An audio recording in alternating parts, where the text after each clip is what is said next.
Morning, everybody. It is the Mike Missanelli Show. It is day 2 of America's sports talk host audience being held hostage with Bill Colarulo, with producer Ray Dunn. We are back to talk about some Philly sports issues that are still pretty hot. Yesterday, we got into a lot of stuff. It was kind of a welcome back type of day, and now we get serious. First of all, Nick Sirianni is going to be live at 10:10 with his presser as the Eagles prepare to play a joint practice with the Patriots.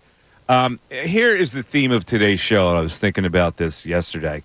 Usually I'm a man who comes to very complete conclusions on things. You know, like, I don't know, just for a bad example, when Furkan Korkmaz arrived on the scene 6 years ago, I said he can't play. I come to conclusions like that. When I saw Alec Boehm having problems at third base, I said keep him there. I like the way he's got good flexibility down there. His body moves. So, you know, when people go in like overboard for on their opinion, I usually have an opinion of my own, which I think is pretty sensible.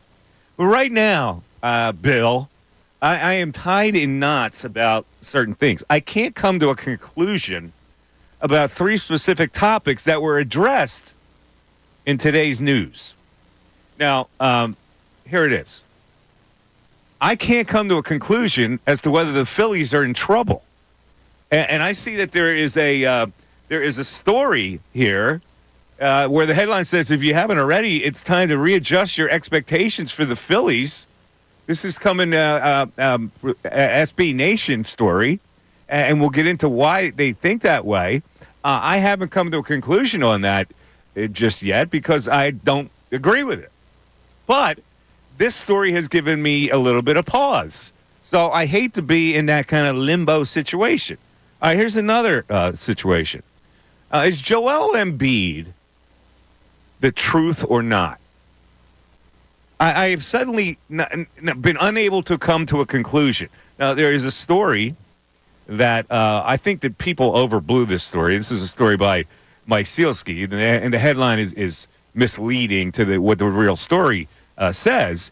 But he says it's hard to come away from these games, the Olympic Games, feeling all that differently about Embiid and his future with the Sixers.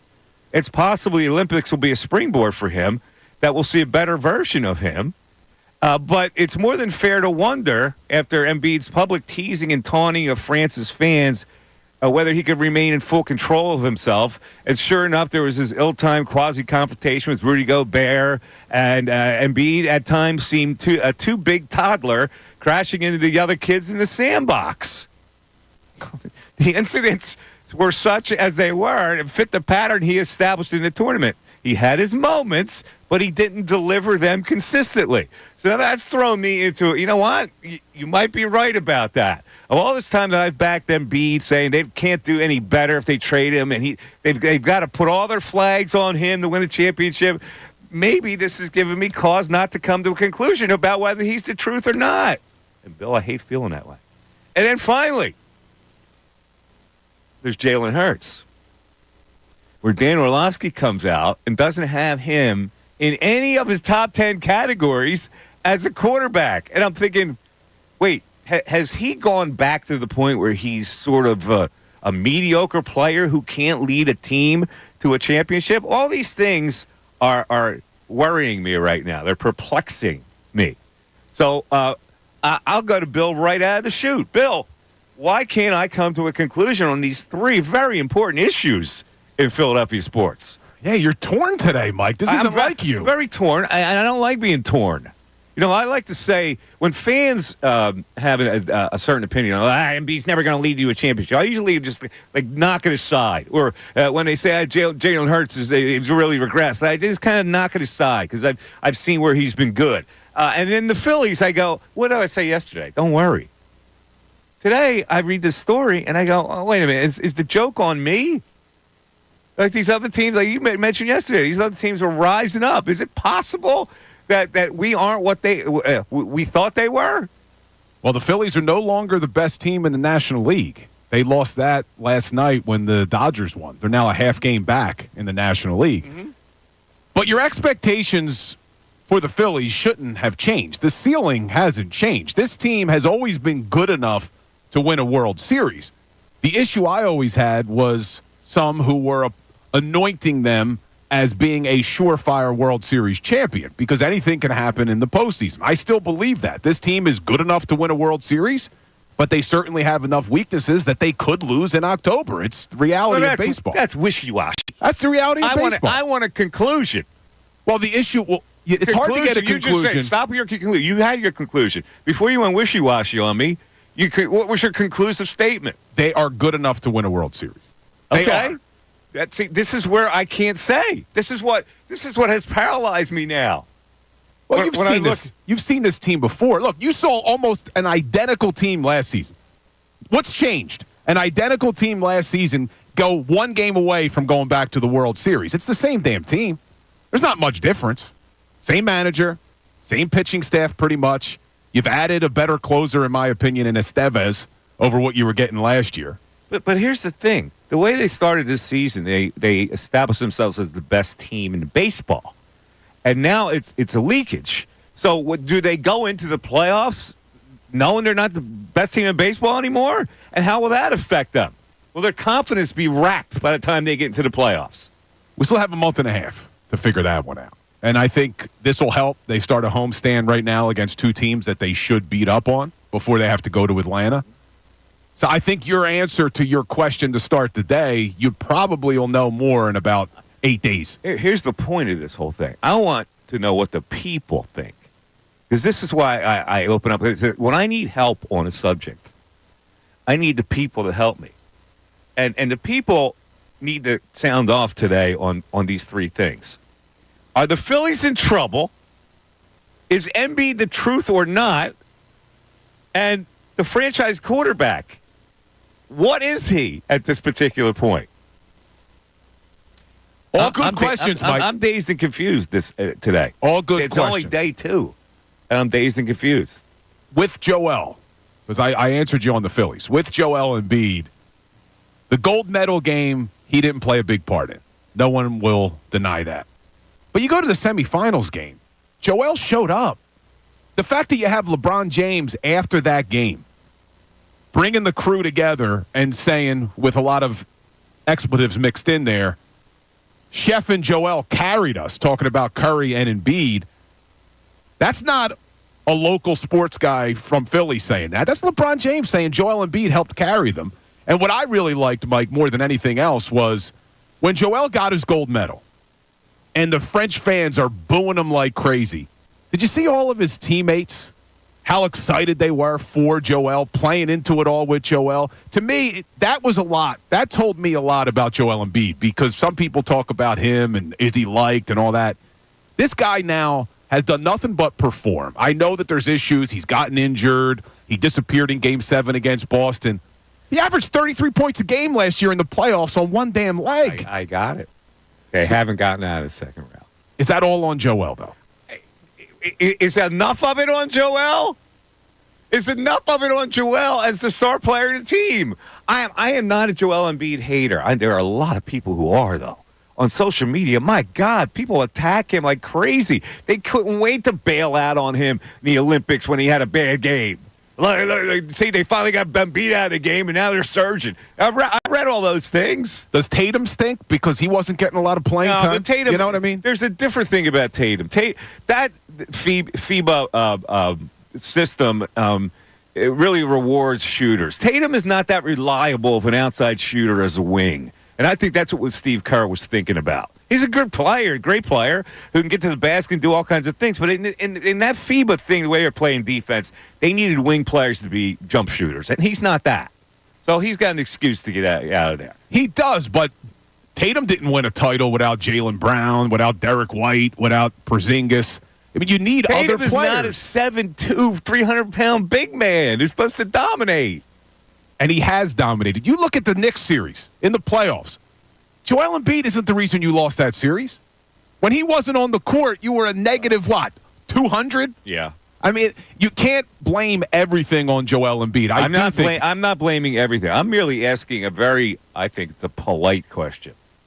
And the polite question is, even though I sound like I'm down on him, I'm not down on him. I know what the reality of the situation is. The Sixers can't do anything about this. They just have to hope that this is the year that they're good enough around him and he gets it together enough to be dominant without getting hurt, that they can win something. But I think it's fair to say when you haven't been out of the second round and you've had some bad playoff performances, nothing I saw in the Olympics made me think that, oh, my God, he's going to be a monster this year. Did you see anything that made you think he was going to be a monster this year? In the semifinals game. You did? In the semifinals game. Because he made a block and he made a couple medium-range jump shots and he had a three-point play. In a do-or-die game where if they lose that game, Mike, and I think you tweeted this out, that would have been one of the biggest disappointments in USA basketball history. And did you notice at the end that he didn't get a couple of rebounds that he needed to get? He had 4 rebounds in that game, Bill. There were a couple rebounds late. There was the turnover late. But when you look at that game as a whole, if Joel Embiid's not on the court, the USA men's basketball team has a bronze medal right now. Okay. So I like that. All right. Listen, and were you an AI guy? Were you an Allen Iverson guy? Absolutely. How many times did he get out of the second round, Mike? Once. You can't measure Allen Iverson's physique with Joel Embiid's physique. A 6'1" guard, and he's less than that. Different is not style. supposed to do the stuff he's supposed to do. That's why we never complained about AI, because of the size factor and the heart factor and all that stuff. He never bailed out on you. What I'm saying is, and I'm an AI guy myself, what I'm saying is to make the argument, is Joel the real deal because he hasn't got out of the second round? Allen Iverson only did it once. So if this year Joel gets out of the second round, we change the conversation. Well, we probably will change this conversation. But I think it's fair to ask right now, can a team with Joel Embiid as the front piece win a championship? And that's because that's what people are saying. I think that's what people are writing, and that's what people are saying. I think it can. You got a guy who averaged 35 points a game last year. Okay. So Nick Sirianni is late as usual. I don't like tardiness. Yeah, he was. He was supposed to come on at 10:10. This was like a game the Eagles play with us. You know, if I were an organization, I'd play the same game. As rude as we think it is. Yeah. Like if I was the organization, I guess screw these little maggots trying to cover this sport. Well, it gets under Ray's skin back there. Ray hates it. It gets under Ray's skin because he's man who operates on time. Yeah, and plus we got to manage breaks and all that. I was Sirianni. I go, these guys rip me every chance they get. This is my weapon against them. Screw you. I'm the dumbest coach in the world. Have another Slim Jim while you're waiting. You know, Slim Jims. But we look, all fertilize. If you're a head coach of an NFL team, though, punctuality should be a trait that you possess. Why?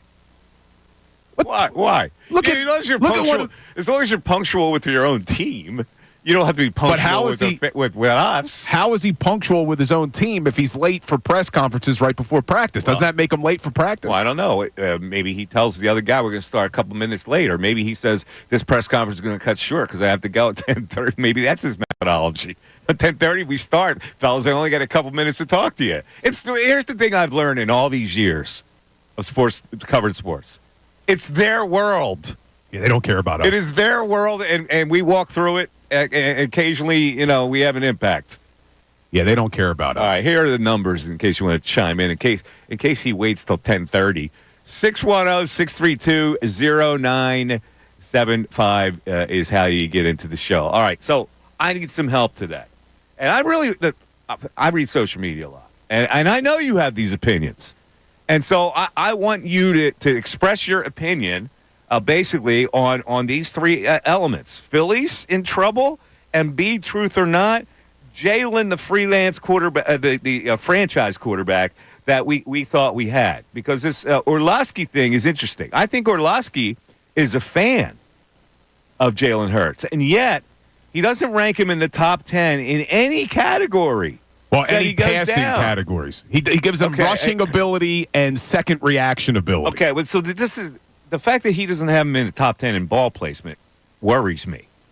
Because to me, that's the most important category. I know, like, arm strength, I don't care that much about because we know he's got decent enough arm strength. Mechanics are important. Decision-making with the football, very important. But ball placement, to me, is the most important thing. I'm with you on that. But when you look at who he has in the top 10 for ball placement, the fact that Geno Smith's on the list at number 7 and Josh Allen is on the list at number 10. Josh Allen has thrown 18 interceptions last year, 14, 15, 10, 9, 12. 5 of his 6 seasons as a starter, the guy's had double-digit interceptions, and he makes the top 10 for ball placement? And he even goes on to say in this article, there's a difference between accuracy and ball placement. Accuracy is the ability to throw ball to your guy. Ball placement is keeping it away from the defender. How does Josh Allen make the top 10 for ball placement? The guy throws the most interceptions in the league every year. He likes Josh Allen a lot. So I have issues with this. He always has. I have issues with this. Do you have issues with Orlovsky in general? To be honest with you, I actually like Orlovsky. I think he does a good job. He was a terrible quarterback. Terrible. You remember when he ran out of the back of the end zone? He wasn't very talented. But he's very good as an analyst, I think. I think he does a nice job. Did you think? Let me ask Ray. Ray, you usually have a good opinion about this. Is he overwrought right now, Orlovsky? Orlovsky, he's everywhere. They're forcing on. Is he too much? Is he too much? Has he gotten to the point where he's too much? He's a little much. What do you think, Bill? He's a Is he a little much? He is everywhere. Is he more, though? You say he's a little much. What about the Kelceys? Are they too much? Are they everywhere too? They're not in the same. They're not in the same category. No, they're more just entertainment. He's an analyzer. Right. I'm Kelce'd out, by the way.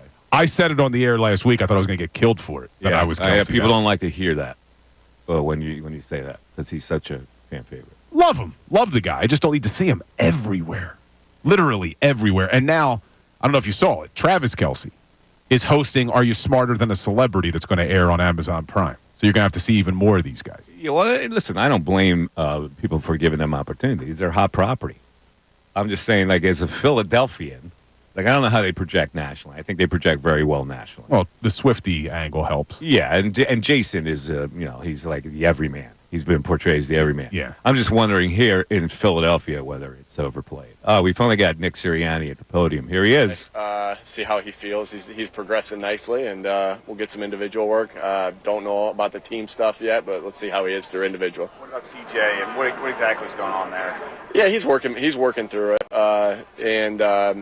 we're not expecting anything real long term, but he's just working through an injury, and we'll see. Obviously, I don't put any expectations on when he'll get back, but he's working hard. The training staff's working hard, and we'll see how when we get him back. You're going to Campbell out here too. How much time did he miss, and how much did he miss in that time? I mean, and what does he need to do to catch up? Yeah, again, he's same guy, same thing, working through some things.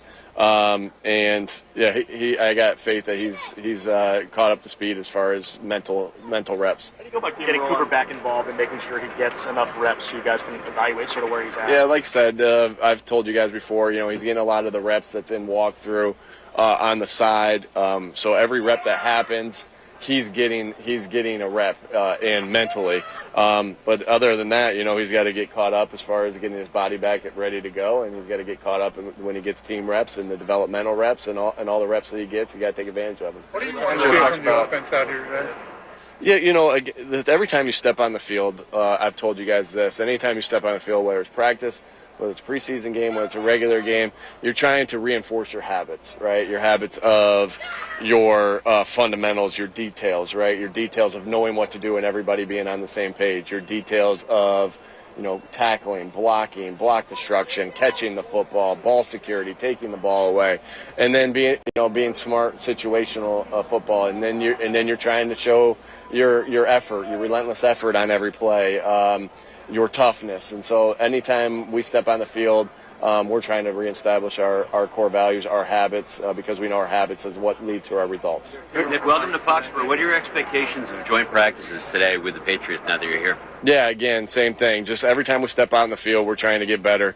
We're trying to get better. We get to go against another team, a team that we've had joint practices with before. That I got a lot of respect for Coach Mayo and his staff. So looking forward to going against another team to get good work in on different phases of football.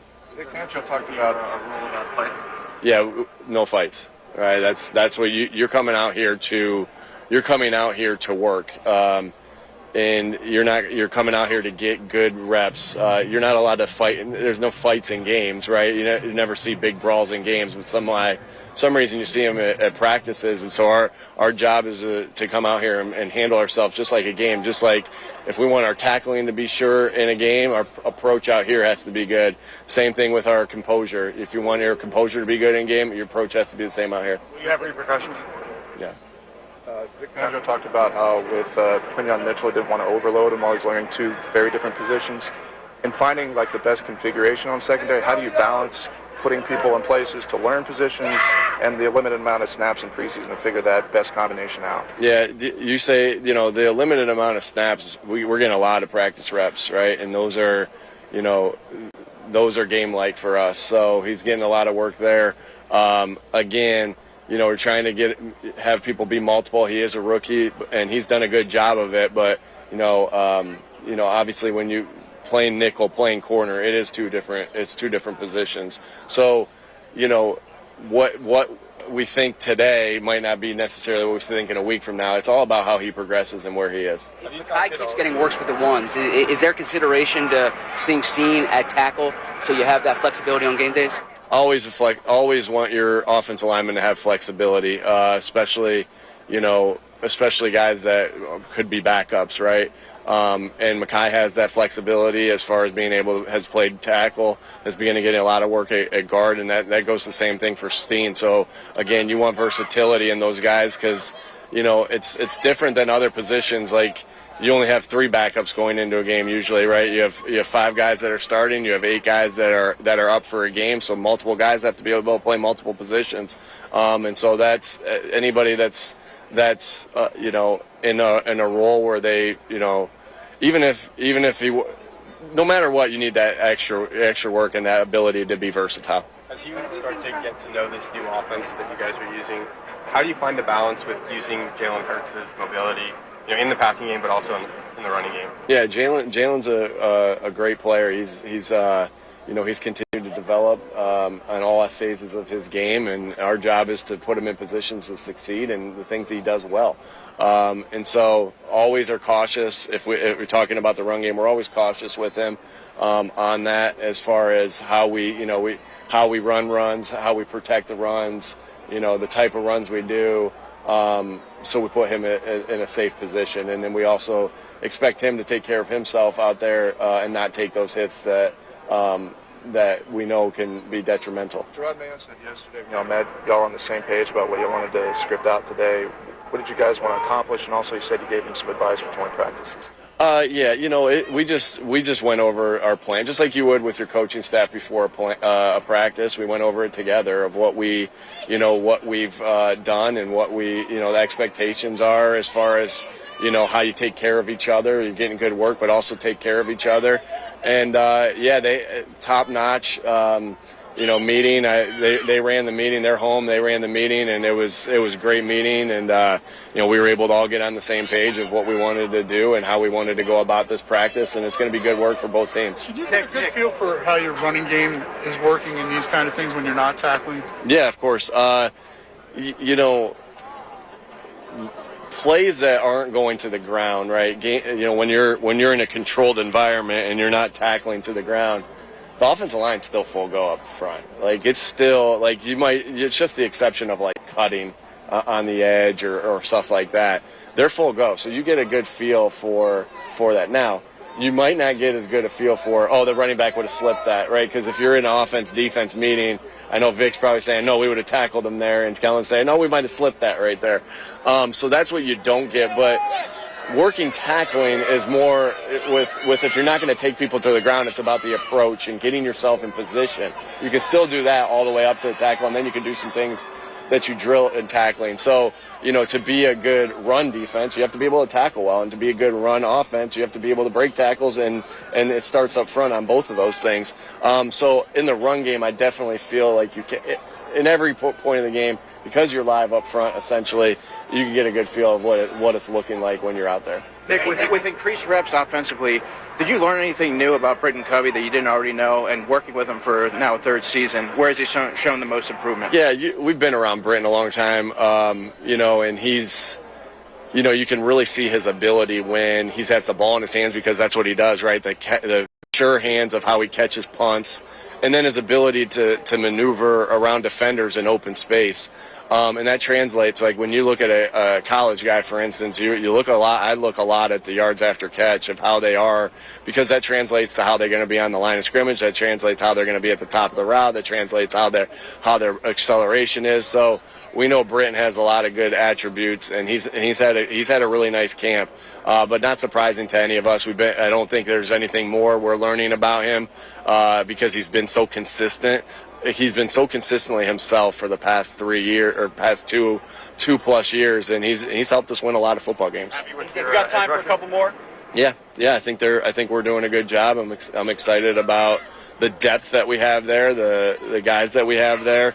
I've told you about the guys that I made a note about Patrick Johnson's toughness and Jalix Hunt's toughness and Nolan Smith's toughness. BG, we know his toughness and his ability, right? Same with Sweaty, same with Bryce. Like, they're going to get, like, those back-end guys. I'm really pleased with just their toughness, their effort. And I don't even want to say back-end guys, those guys that are competing for reps, because they're right in the thick of competing for reps. The other guys are get more pub. I get that, but I'm really pleased with those guys and that entire group. I know we'll continue to develop there. If you typically have 3 or 4 of these sessions, you typically have 3 or 4 of these sessions during the summer. Is one sufficient enough for you to learn what you want from joint practices? Yeah, we're gonna get the good work in today. Again, there's circumstances why you can't get multiple ones in this year. That I've told you guys I don't like doing them the week one. I just don't. I personally and I know people do it that time, and that everybody's different, but I personally don't think you have enough in yet to do it, and so at least for us. And so now we're here in week 2, right? And we're coming off a short week, so it would have been hard to get 2 in this week. Next week, we're going to be playing on a Friday instead of a Sunday, so that's a little bit of a turnaround as far as our first game. So reasons why, but yeah, that's why. So we might not get the ones against the other teams, so that's why it's even more important that we get some of those operational practices ourselves, inter-squad. Yes, you'd like to get more, Zach, but getting those inter-squad ones that you ramp up in a different way and go about it a different way will be helpful as well. All right, thanks, folks. We got to go to practice. All right, there it is. You got to practice. So he's going to start on time. He's got 2 minutes to blow the whistle with Gerard Mayo. I don't like tardiness. There you go. So any quick reflections as we get a break? And by the way, the numbers now to join, 610-632-0975. You hear anything, Bill? He is terrible at press conferences, man. He's all right. He says, listen, what is he going to say, really? He just rambles. And look, I'm a Sirianni guy. I think he deserved to come back, but if we based it off of the way he speaks to the media, he's terrible. He just says things that he's supposed to say. Like, it's just from the Spalding guide of how you answer questions, where you keep going and you don't really say anything, but you say a lot of words. Here's the thing that I noticed about Sirianni. And next time we have this on, Brad, we're going to have an over-under on the number of times he says at the end of a sentence, right? Yes. He says, right. And this is a phenomenon that I would really like to explore, because a lot of coaches do that. I want to get a linguist in here today who can explain what that means. Is that, is he seeking affirmation? Like, what is the right? It's just it's a tick. It's the same way when people say, or like. That's what I think it is. It's just It's just a tick, right? Okay. Yeah. I heard at least 10. It's funny you said that. I was with my wife about 2 weeks ago. Sirianni was on the radio. I said to her, count how many times he says right. Really? Yeah, he says he goes.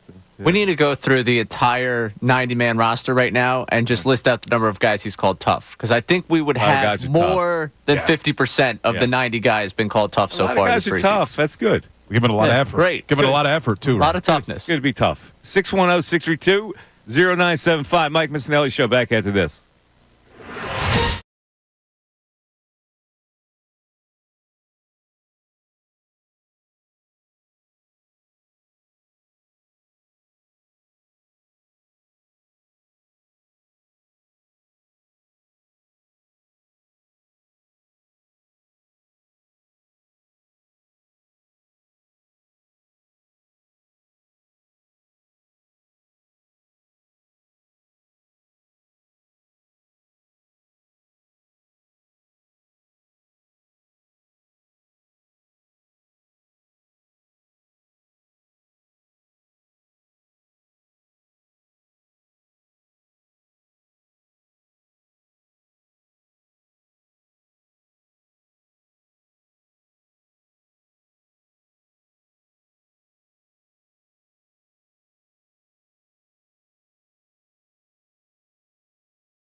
right, it's 10:37. Mike Missanelli Show, 97.5 The Fanatic. Let's delve into what Nick Sirianni said. Now, he doesn't say a lot in these press conferences, and I think he's learned how to just talk about stuff without really giving a declarative answer on anything. He answers the question that is asked to him.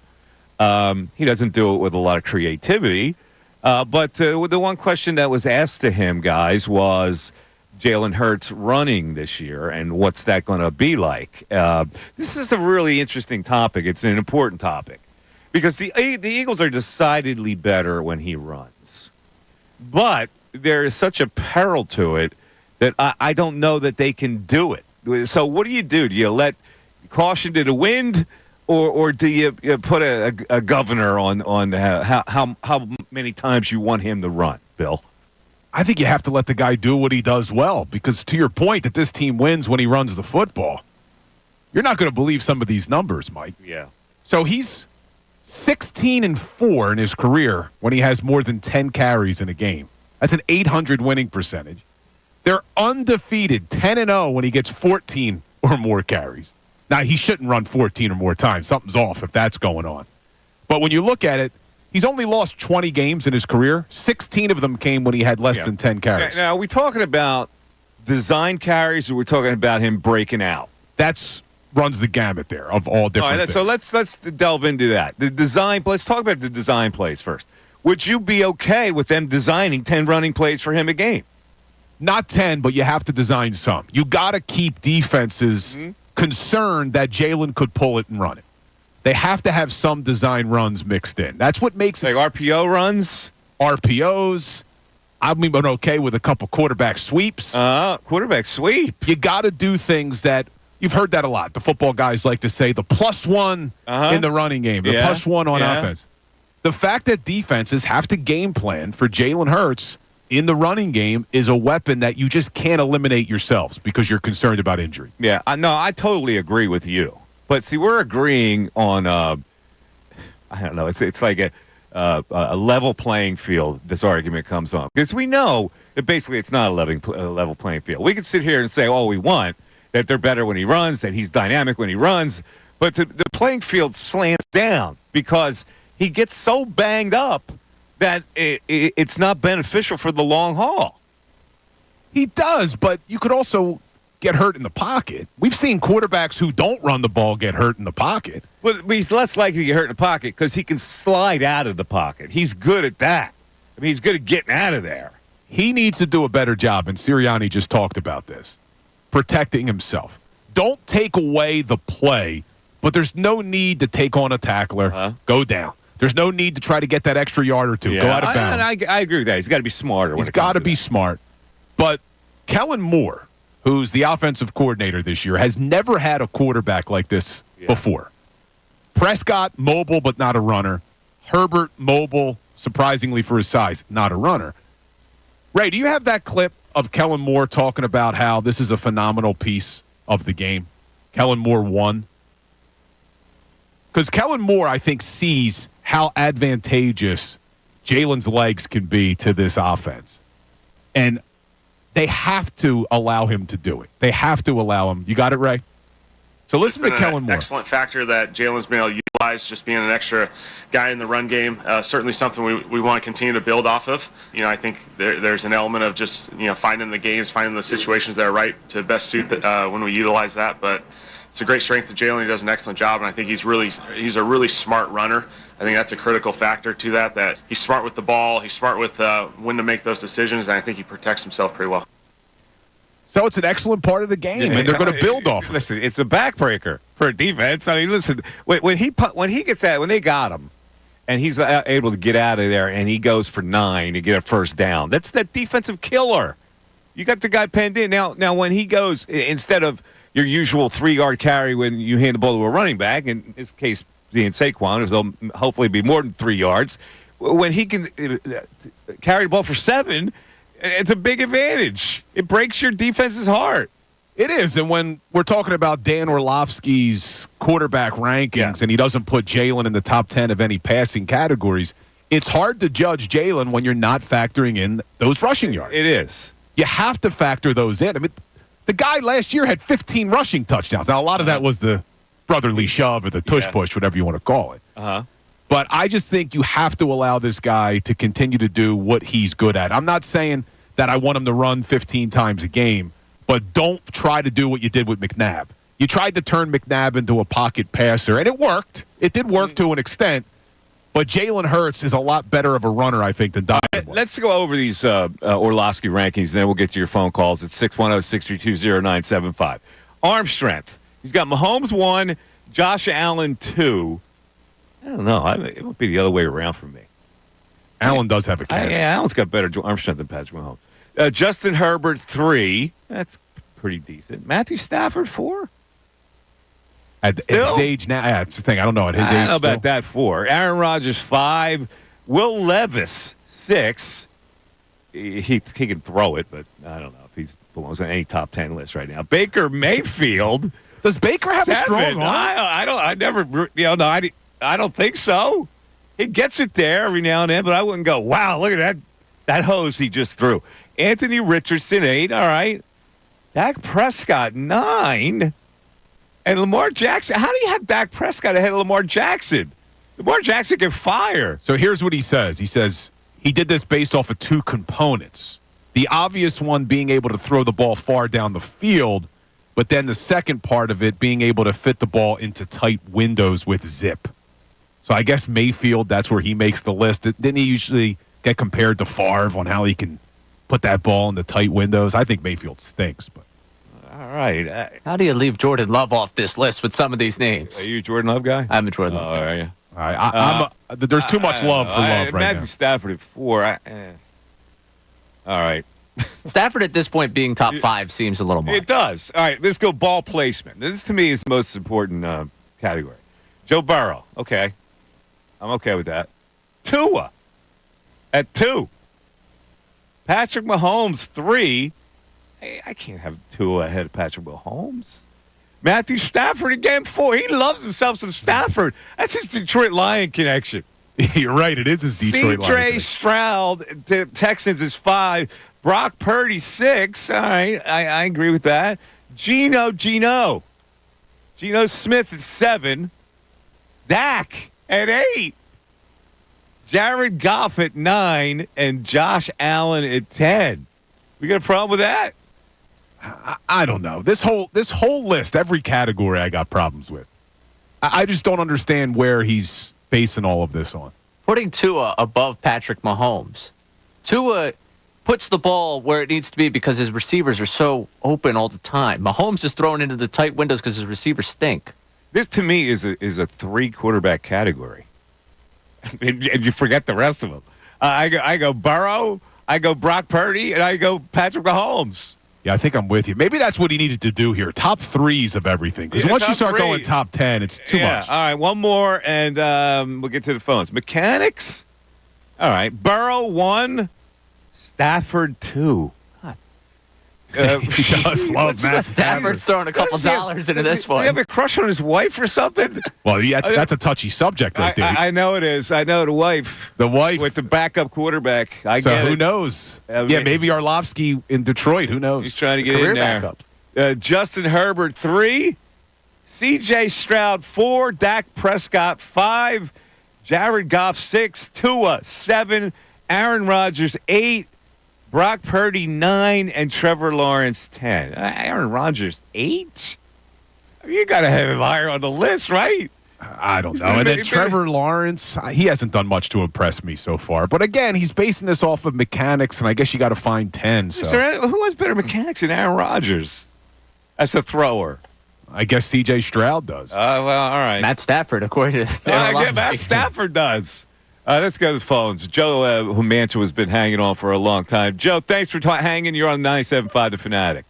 Hey, good morning, guys. What's up, Joe? Yeah, listen, I think the Eagles are going to score a ton of points this year. I don't think it matters that much Hurts running as much as the threat of him running. Well, the threat of him running was there last year, and he didn't run, and I thought it hurt him. Yeah, I think the offense, was so discombobulated that it just screwed everything up the second half of the season anyway. But you guys mentioned yesterday, too, about the pass rush. And that's got to be there. Like I said, they're going to score a ton of points, so I think the other team's going to be throwing a lot. And I really don't care how good your defensive backs are. If any quarterback stands back there for 4 seconds, he's going to hit somebody else. I totally agree with you, Joe. So let's look at it. Let's look at their pass rushing. Where do you have faith in that right now? I didn't say I had faith, but I'm a little hopeful, I guess. I mean, yeah. I'm hopeful. All right. So who are you hopeful most with? Jalen Carter, honestly. Getting that. I go back. Oh, you're talking about the middle. I'm talking about end rush. Well, I'm just for Jalen Carter. You could push that middle back like Jerome Brown did years ago. Yeah. But the edge rush, who knows? I mean, there's nobody. It's funny. Really It's a funny question. out. Is there anybody we can count on the edge right now? Can we count on the new guy? 100%, possibly. I mean, Josh Sweat maybe, but there's nobody who's going to really stand out. I guess till they start playing games. Yeah. All right, Joe. I got a Phillies point real quick, if I could. Yes, sir.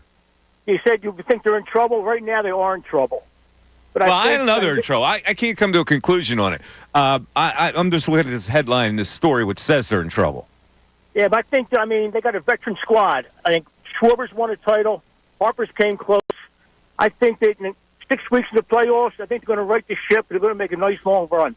Okay. I kind of agree with that. I'm not one to get real scared about little slumps, especially when bad teams are coming up. We're saying it's a little slump.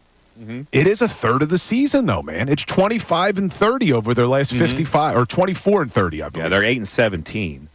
So it's been the home Dodgers series. I'm with you. I'm not overreacting. I'm not panicking. But for me, I got to see not the starting pitcher that's coming back tonight in Tawan Walker. It's all going to come down to how does Ranger look when he comes back. If Ranger's fine, then this team can win a World Series with the three starters. You starters. have much faith in Tawan Walker? No, I don't. Really? Ray, are you a Tawan Walker guy? Is there anyone in this city still left as a Tawan Walker guy? I'm fine with him being your fifth start through the season right now, but if we're talking about guys who are going to get postseason innings for me, I think he's going to enjoy the top step again this year. Yeah, he will, but you're fine with him, and he's going to be in the rotation now. Do they go to a six-man? No, they're not going to do that. Are you okay with him for the rest of the season being in the slot he's in? Right now is the fifth starter. If he comes back and he shows me, Taiwan numbers here, like 5 innings, 3 earned, 4. Like, if he keeps you in games, I'm cool with that. If he's what he was before he went on the injured list, all right, we're going to have a conversation about Tyler Phillips getting comfy back here in the hometown. Yeah, I'm not. I think Tyler Phillips, as much as I like him, and as much as I defer to the great Bishop Hughes prep, no sarcasm. I'm not that confident that he's going to be able to carry this on. So Taiwan Walker becomes a major pitcher for me coming down here. And I look at a guy like Taiwan Walker and I go, okay, how's he get people out? He's 92. He's got 92. And if the split is not 100% effective. We've seen him struggle then. Yes. Yeah. And that's going to be the big question coming back. I don't have any room for 92 anymore. And with really Walker, in my life, I don't have 92. I can't. You're not going to need Walker come October, but you certainly need him now to try to get that first round bye. All right. 610-632-0975, by the way. Our 10 o'clock hour has been brought to you by... I don't have the sheet. Brought to you by Window Nation. Read somewhere around here. I'll pull it up here for you a second. Yeah, I don't have the sheet. Did I lose the sheet? Did you give me the sheet? Regardless of whether or not I got you the sheet, I got it right here for you. So it's brought to you by Window Nation. Take advantage of Window Nation's 50% off sale on all style windows. Plus, make no down payments with no payments and no interest for 12 full months. Call 866-90Nation or visit windownation.com. There you go. It's the Mike Missanelli Show. Don't forget, coming up at 12 o'clock, it'll be news at noon. And then 1 of 1 at 1. Mike Missanelli Show with Bill, with Ray. We're back.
Do I hear Slash in the background? Is that who that is?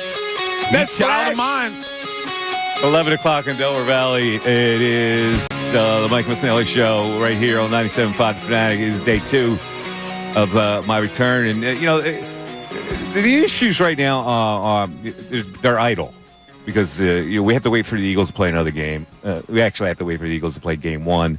The Phillies are now back at it tonight. They will win tonight, I predict. They should. Yeah, they will win tonight, and this panic that's in the Delaware Valley will be quelled a little bit. And then we have to just wait for Sixers season. See, that's how that's going to happen. That's a long wait. But the issues are right there for us. The Eagles and Jalen Hurts, the Phillies, and whether they're going to really be good enough to hold off and get a really good seed and be a playoff player. And then, you got the whole Sirianni thing with Jalen Hurts. I don't think we talked nearly enough about that yesterday. But let's get to Ray and the tweets. So we do have some tweets here. Ray, what are people saying on the text board here? All right, we got Sean from Media who's just listening to Sirianni and just want to let everyone know. I can't stand him. Can't wait till he's gone. I'm continuing with the Sirianni annoyance. Todd from Willington. I'll take Sirianni's right over Doug Peterson's obviously any day of the week. That drove me crazy. That was Peterson's tick. Yeah. Now, jumping to a conversation here that we're having about Joel Embiid. We got Jay checking in with us. I think we're babying him too much. I think he has the ceiling to be the GOAT. His analytics right now are higher than Jordan or LeBron or Jokic, but he hasn't been able to stay healthy, and he hasn't been able to get past a certain point. The criticisms and skepticism are all valid. Even if the Sixers got LeBron James in free agency, the Sixers wouldn't be able to do anything if Embiid was injured. I think we can win with Embiid, but like Jordan, who lost multiple times in the first round and people said he couldn't ever win, or LeBron, when he lost repeatedly as a favorite and choked in the 2011 finals, or Kobe after Shaq left, Embiid can only shut doubters up by winning. It's as simple as that. So my question is, what do most people feel about it? Are they convinced that eventually you're going to win with this guy? And I've read so many comments on social media where people don't think it can. And that's what's thrown me into a state of flux here. Now, your buddy Charles Barkley, I forget what it was on, Ray, but last week went at Joel for not being healthy, basing it off the fact that it's because he's not in shape. I think a lot of it's some bad luck, though, too, Mike. I mean, you're talking about a guy fracturing his orbital bone twice. Yeah. How can he control that? Getting Bell's palsy. How's he controlling that? This is a guy who has had some bad luck throughout his career. Yeah. But you look at it, and to say that they can't win a title with him, the guy, before he got hurt this season, was doing things we haven't seen in the NBA since Wilt Chamberlain. Yeah. So I can't say they're not going to win a championship with him. The key is, yes, he has to stay healthy, and you have to put another supporting cast around him, and we talked a little bit about it yesterday. I think this is the best supporting cast he's had since the 2018 team, and this could be an even better supporting cast than that team, depending on how it all works out. So this is it. This is a prove-it 3-year window for Joel. Well, you are really high on this. I want to get into this a little bit. Let's see if Ray's as high as you are. You think this is his best supporting cast? I do. Since Daryl Morey's been here, he's given him right now the best supporting cast. I think it definitely is because, I mean, you got to factor in the fact that you've had Tobias Harris as a part of this supporting cast for the last few years. Yeah. Okay. Who's given you literally 0 points in big games. The idea is that Maxey is still an emerging superstar, and he's only going to get better. And Paul George is an all-star caliber player, although at age 34. So now you got Oubre and Caleb Martin in the starting lineup. That's your starting lineup. All right? So that's part of the cast. Is that starting lineup better than what Boston puts out? I won't go as far as saying better, but certainly competitive with them. I think that starting five can beat Boston. I'm not saying they will, but they can. Is it better than the Knicks? What the Knicks put out? Absolutely. You really do think so? I think that is definitely a better starting five than the Knicks have. All right, I'm looking at Oubre at 6'6", and Caleb Martin at 6'5", and Maxey at 6'2", and Paul George obviously has good size. I don't know, Ray. Talk to me here. My issue with this one is I think the star power in itself I like more than the Knicks. It'll be the difference to me will be what we see in how they bring the ball up and how it compares to the way you saw how Brunson can dictate the pace of a game and the pacing that you get for the Knicks. And obviously they've all played together and how they mesh as a group. Yeah. I'm not necessarily sold on what they've got in terms of a starting backcourt at this moment. I love Tyrese Maxey as he is, but I was more of the thought process coming into this offseason of, hey, they need a bigger guard that is more ball dominant, can kind of run the offense. Yeah. And let Maxey be explosive and let Maxey be who he is in terms of scoring the basketball, kind of off the ball. Yeah. And that's what I was looking for coming into the season. I like this starting five, but I think it's going to be about how they initiate it that I haven't seen yet. So I like their star power better than the Knicks, but I don't know if I like exactly how it's all going to look out there on the floor better than the Knicks because it's just something I haven't seen. All right, that's fair. I'm just in a weird conversational mood today about not being able to come to a conclusion. Because I would love to have your optimism, Bill, and say, you know what, they get the best cast. He's put the best cast around Embiid so far, and therefore they're really going to be a contender. I can't get to that point yet. You go back to the 2018 team that, other than the quadruple doink, is probably going to go to the NBA. Favorite Sixer team. Yeah. Well, you had Tobias. That was they were on the cover. You had Ben. Illustrated. You had Ben Process Simmons. this. I mean, you had Ben Simmons and Tobias Harris on that team. Yeah. I like these guys better. I would rather have Caleb Martin over Tobias Harris, and I'm not even that. You're actually replacing him with Paul George. I'd rather have Caleb Martin.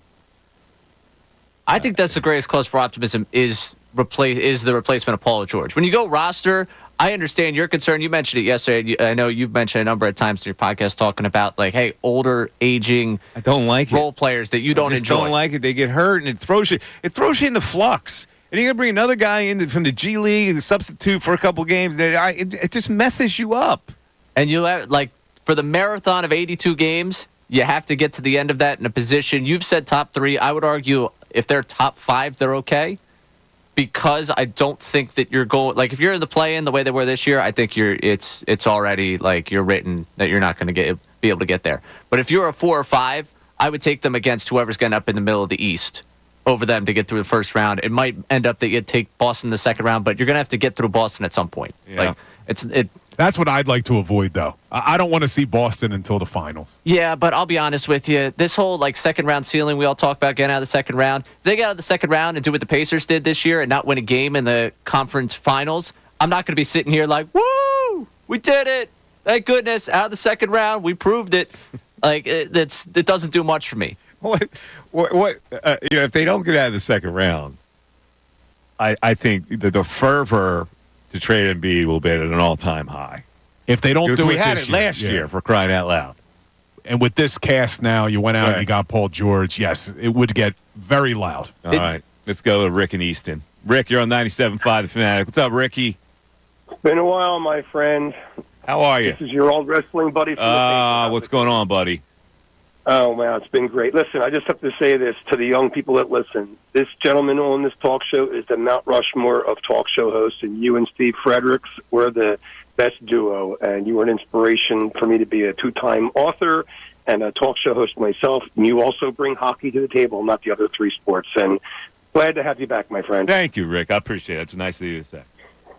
Anyway, so the producer said go Sirianni first because I want to get to Embiid, so I'll go quickly with Sirianni. All right. Usually, when you fail in upper management, you don't get promoted to be the CEO in most successful companies, and some people were labeling him as being the CEO of coaches. So time will tell. My problem with Sirianni is over the 3 years, the San Fran game, Tampa Bay twice. Okay, they couldn't beat Brady. The Giants game last year, the Giants, Seattle on the road. It reminds me too much of James Franklin when they're playing Michigan and Ohio State in those kind of games. Yeah, okay, I got you. You know, I'm going with that. Yeah. I just think he comes up small in games he has to win, and that's just one of my points. To Embiid, I love how you use the word flux. By the way, you always use that word. State of flux. The supporting, I love it. I love it. The supporting cast is the supporting cast is a real interesting point. My issue with Embiid is, no, I don't think he's a bum. No, I don't think he's a loser. But we're talking about somebody who's 7'2", 285. Think about what your body would feel like after playing a full season. Now you got to come to the table in the playoffs. In crunch time, Mike, you see it more times than not. Yes, he does look good sometimes. But a lot of times in crunch time, when he starts to dribble the ball down low, he puts the ball on the floor, he's not in shape like Tatum, Joker, Edwards, even Kawhi Leonard. You talked about the quadruple dunk with Toronto. He's not that kind of player in crunch time when we really need him, and that's my fear. My fear is, yes, he has a better supporting cast, but is his body going to be able to be there in crunch time when it matters late in the season? It's a great question, and that's why I've always said, and I need a nutritionist or something, somebody who really knows this stuff. How much weight can his body carry? Because I would like to see him sprier. I really would. When he lumbers down, that weight is it's lumbering on his lower body. It does look awkward at times. But last year, 41 minutes in the playoffs, Mike. He averaged 41 minutes a game. I understand. I know he didn't look like he was. That's why I'm confused. I don't want to bail out on Joel Embiid or this team. Don't bail. There are things that are bothering me right now about the whole thing. 610-632-0975. Back after this.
17, it's Mike Missanelli Show. I had a little calamity as I left the show yesterday.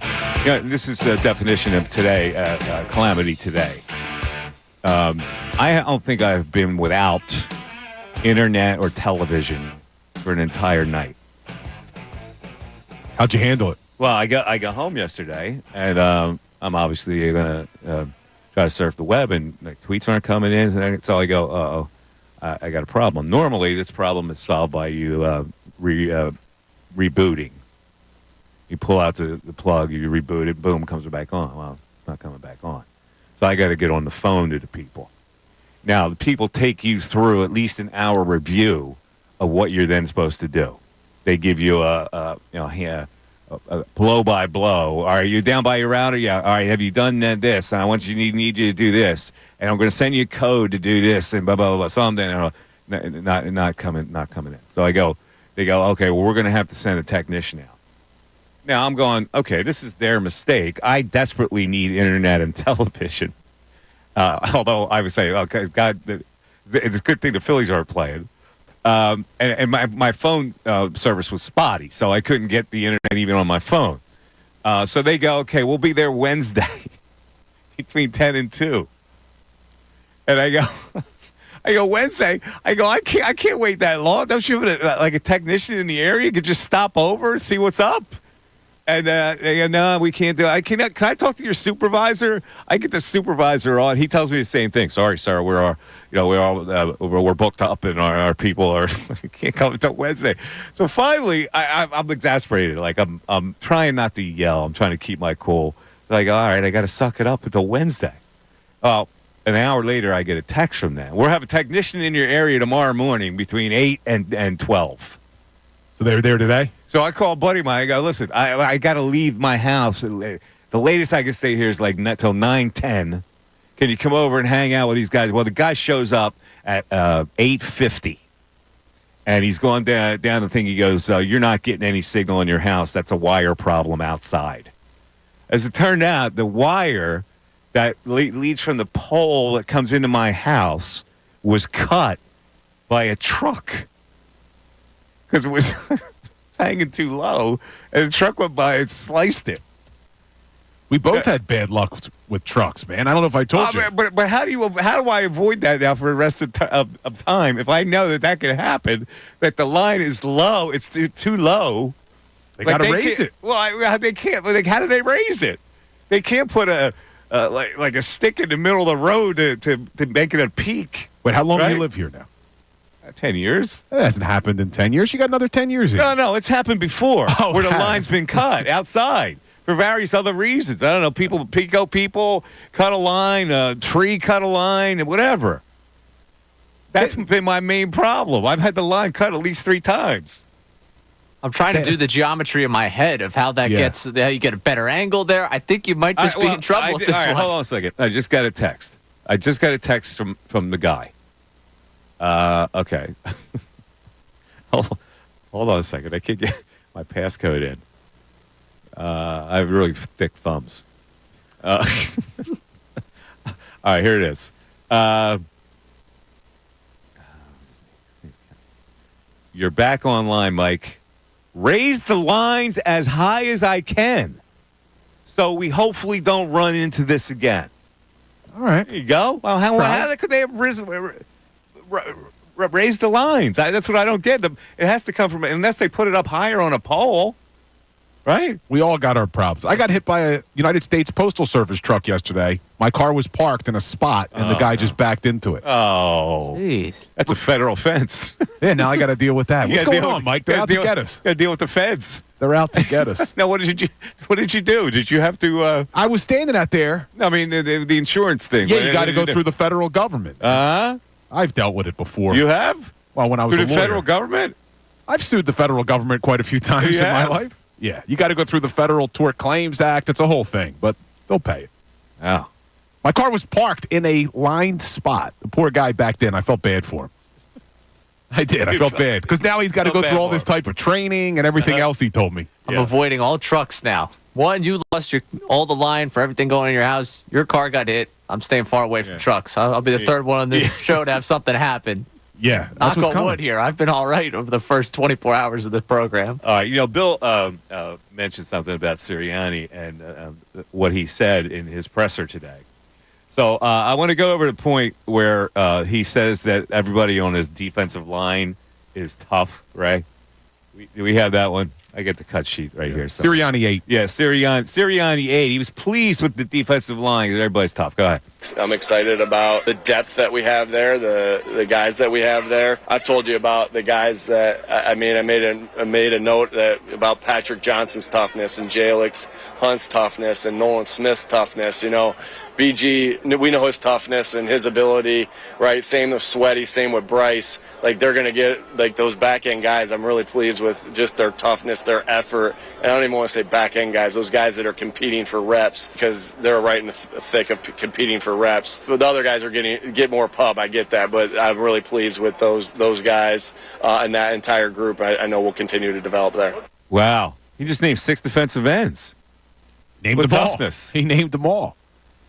That is certainly, when we look at the defense, we talked a little bit about it yesterday, Mike, question marks. The edge is a big question mark because you go back to 2 years ago, the reason they were the number one pass defense, why? Because they had 70 damn sacks and they were the number one team in the league in terms of sacks. Last year, they dropped from 70 sacks to 43, and you saw the pass defense go from 1 to 31. Yeah.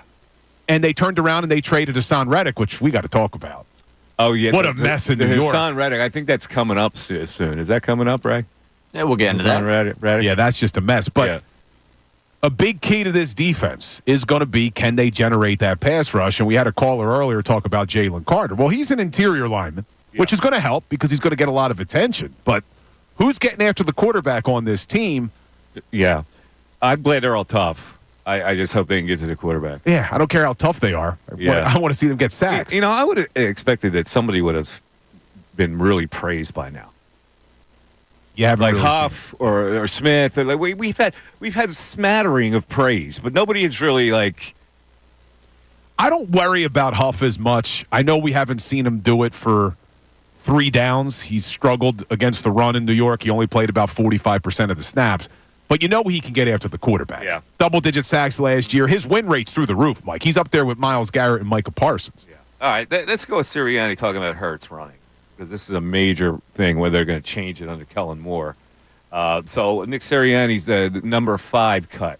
Right. Yeah, Jalen's a great player. He's continued to develop on all phases of his game, and our job is to put him in positions to succeed and the things he does well. And so always are cautious. If we're talking about the run game, we're always cautious with him on that as far as how we run runs, how we protect the runs, the type of runs we do. So we put him in a safe position, and then we also expect him to take care of himself out there and not take those hits that we know can be detrimental. Wow. All right. A non-answer answer. A nothing answer. Yeah, you're going to get that a lot. But I expect you're going to see Hurts run the ball. You're going to see him run the ball. They can't. According to Dan Orlovsky, he's not a good enough passer. Yeah, well, he doesn't do anything well enough.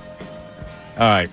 On the other side, I'm going to talk about some things I've been hammered on over the past several months on my podcast and what people didn't agree with on my social media. Don't forget, coming up, our noontime feature, the news at noon, and 1 at 1, which is the topic that we need to discuss because I haven't been here. Mike Missanelli Show. It's live on 97.5 The Fanatic.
I need to hook into my people. Where are my people at today? I need your help. I need your help today. Most days I don't need your help, but I need your help to come to a conclusion on certain things. Which tells me one thing. People are thinking the same that I'm thinking on these three elements, whether A, the Phillies are in trouble, whether B, coming off the Olympic experience, Embiid is the truth or not with a better cast that they can win with this year. And 3, Jalen Hurts. How are you feeling about him right now? We cited a story by Dan Orlovsky, which doesn't have him ranked in the top 10 in any of 5 categories. Oh, have we soured on him? What do you think the feeling, Bill, is? Is there still belief in Jalen Hurts in this town? Is there still belief in Embiid in this town? They're the 2 most compelling figures right now in this town. They are, and both teams are probably only going as far as those guys play. If Jalen Hurts has a bad season, the team's going to have a bad season. Joel has a bad season, the team will have a bad season. So I look at the Jalen Hurts situation, though, Mike, and I think there's a lot of people who were Carson Wentz guys or were down on Jalen Hurts when they made the draft pick, never believed in him. And now they feel great because it's, oh, look how much he struggled last year. People love to be right. They don't like to be wrong. Uh-huh. And I think that's what you're getting right now is you still have a lot of people who never truly bought in. But I just keep going back to that Super Bowl, and you didn't have a chance to really talk about it. Super Bowl 57, Mike. Jalen Hurts put up numbers you've never seen before in a Super Bowl with over 300 yards passing, 70 yards on the ground, 3 touchdowns on the ground. I look at that and I think this guy has to be the real deal to do it in that level. So you weren't listening to my podcast when I was talking about it? I must have missed it. I must have missed the pod. You missed I that just admitted I missed the pod. Mike, you missed that Super Bowl. I missed the podcast. Yeah, that's all right. I meant on this radio station, Mike. All right. I meant on the Fanatic. All right, I get it. Here's the thing that's attached to this, too. Fans will turn on a reporter who would dare suggest that we are inadequate in some ways. Like today, like the Mike CLC story on Embiid had a bad headline on it. And so he got attacked. And I got attacked a little earlier for putting out an opinion on Joel Embiid also. People don't like people want their press people to be engaged like they are. They want them to be fans. You know? They want them to be fans. Right. Like the McManus story of last week also generated. How come, Tim, you have to write a negative story like that? Why can't you be behind the team? Like, that's the thing that's always befuddled me about fans. Some people's concern with the McManus article was, why now? Well, why? See, this is the thing. Who cares when? Yeah, well, that was coming on the heels of, if you remember, McManus dropped the article the day of the wild card game against the Bucks as well. But I'm with you. Look, a reporter's doing his job. But see, fans don't get that, and I get why they don't get it. I get that fans think that the media, because here's what happens. Players will mention something like that. Like A.J. Brown will go on a talk radio station and say, well, how come you all aren't behind us? Yes. And that feeds into the fan conclusion on reporters being negative. When they should be appreciating the story. Like, that's a great story that he wrote last week, gives you information on the mindset and the mechanism of the Philadelphia Eagles under this head coach. And McManus was asked by Jalen, you remember, at the press conference, why now? And he explained it. I asked Jeremy Fowler, we had him on middays, hey, a lot of people want to know why now. Well, they had to do their research. They had to talk to people. A bottle of wine's not ready right away. Like a lawyer's not ready when he comes out of law school, is he? No, you got to do what you got to do. Exactly. You got to nurture the story, and it's got to come out. If you've got a good story, that's a great story. If I'm a journalist, my God, that's a gift to find out something like that a quarterback went outside the chain of command to get views from an opposing team's defensive coordinator because apparently he wasn't getting it with his own team. That's a major story. Look, that was a 10-page story McManus and Fowler put out. A lot of it we already knew, but the Martindale stuff was fascinating. And I wonder, I don't know if Jalen's answered this, I wonder, did he tell Sirianni he was calling Martindale? Did he talk to anybody in the organization and say, hey, guess what, I'm calling Wink Martindale? Obviously not. Because they would have said that probably they would have squelched that idea. Why would they have? Would you have agreed to that if you're the head coach and your quarterback comes and you go, listen, I think I want to call Wink Martindale to find out what they were doing against me. Wouldn't you say, wait, hold on a second. You can ask our own people what they were doing. These are competent football people that we have in this house. I wouldn't mind if everybody was a part of it. Look, Martindale did some things in that Week 18 game, which still blows my mind that they had to wave the white flag at halftime. But he did things in that game where if the whole team was on it, Sirianni, Brian Johnson, Stoutland, Hurts, hey, let's talk to Martindale. Maybe he gave us some looks we weren't ready for. But it is strange that the quarterback would go outside the chain of the command, as you said. And then it's dysfunction this and dysfunction that. It is dysfunction at this and dysfunction that. I don't understand why you wouldn't trust your own people. Like, your own people have been hired to be the experts. They should be able to interpret what Wink Martindale is doing on defense. And if you don't believe that, then what do you believe in? You don't believe in your own team's ability to coach you. Well, the McManus article also says that Jalen Hurts has a habit of shutting people out when frustrated. Yes. That's something that I put on the quarterback. Oh, he that's has to certainly improve. on the quarterback. Somebody's got to get to him and go, dude, listen, this is solidarity here. All this stuff is in-house. If you have a problem with something, let's talk about it. Let's get our defensive coaches, our offensive coaches together. Let's go over on the board and the iPad, and let's figure out what was happening here. It was interesting. You're a football player. Yeah. You play football. You don't believe in your own coaching staff. Who do you believe in? That was the wildest part of that story, that he would need to do that. But I know a lot of people, now this brings it back to Sirianni, a lot of people looked at that and said, how does Sirianni still have a job after that? But to me, he didn't believe in anybody on that team. He didn't even believe in Jeff Stoutland, who we know is the best offensive line coach we've ever seen. This is a major story, and the way it comes out is, and I love the dynamic of fans. This is why I would like fans to explain this to me, why you have this dynamic, that everybody is against your team. When you rely on the information that media people are bringing you on an everyday basis, there are how many people cover the Eagles? 174 now? Probably too many. I mean, there's like a ridiculous amount of people that cover the Eagles. They have a blog, they have a column, they have they're on a podcast, or whatever they have. And people just love the information that they get from it. When they get the information, then they turn it against the people giving them the information. That's what I never understood. And yeah, that's all you're asking for is honest journalism. Like, why now? Why now? Why would you even ask that question? Why now? What does it matter? Why now? I'm telling you, it's because the vibes were very good around training camp. Everybody thought that this team was having a good camp. There was no drama. And then this dropped. So that's why fans ask. But fans need to go to the next level. They left this team losing 7 of 8. Like, whatever is happening in camp, whatever the flowers you want to plant in camp, is not going to erase the fact that they lost 7 of 8. When did Sirianni walk in? We're planting flowers now. No, and you know what I mean? Like, you can't. Everything's sunny now because a couple of people wrote features about somebody looking good in camp. Yeah, exactly. You know? What the crux of it is this team was broken last year. It was. And this story connects to that. And fans need to be concerned about that rather than say, the reporter's just trying to cause trouble. No, I think McManus and Fowler did a great job.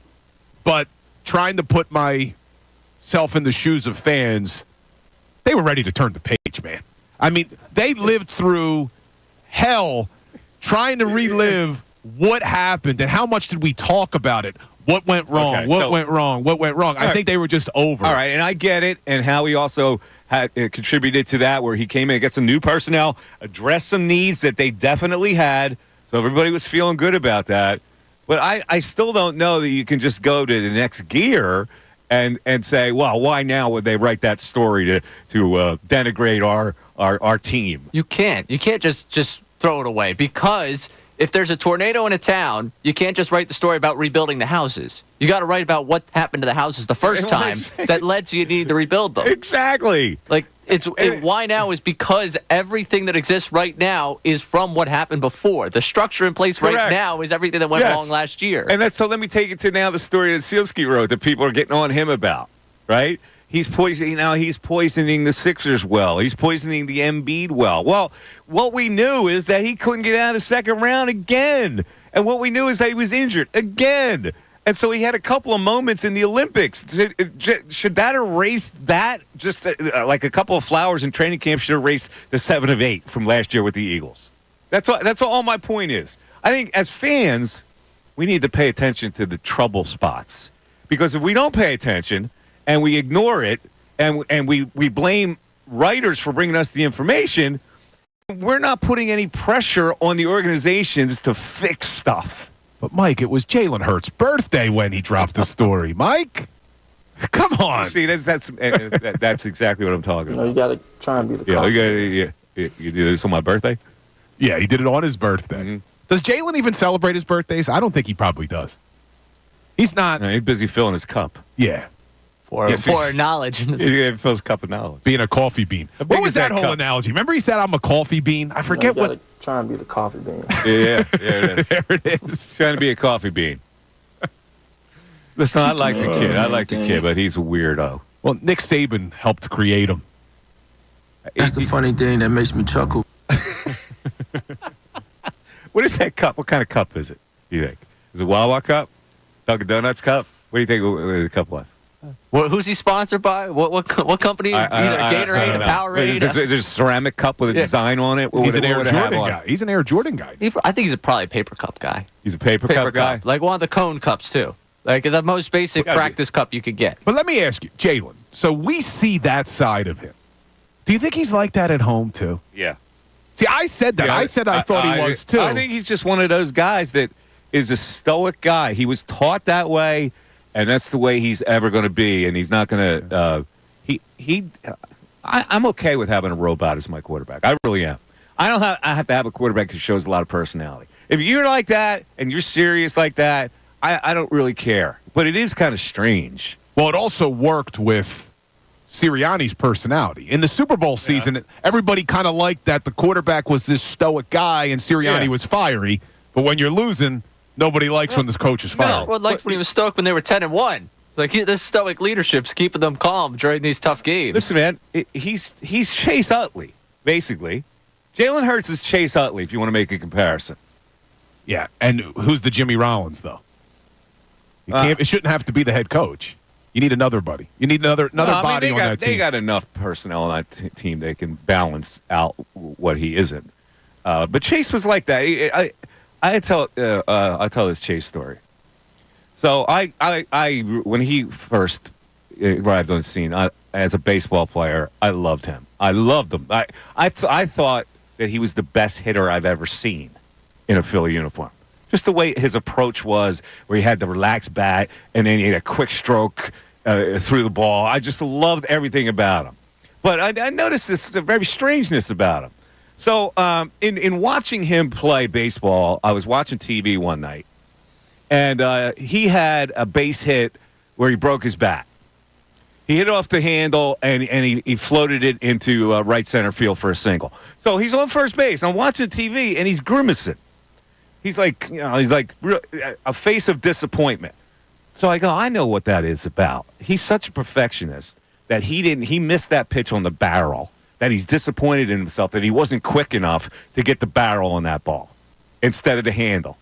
So I make it a point to go into the locker room when they came back home on a trip, and I go up to him. I go, Chase, I go, let me ask you a question. I saw you grimace on that broken bat hit in right center field. Were you doing that because you were disappointed you didn't hit that ball in the barrel? And he looked down, and he looked at me, and he looked down again, and he went, no, I think I was just disappointed that I broke the bat because now I have to order some new ones. And I'm going, what? Wait, what?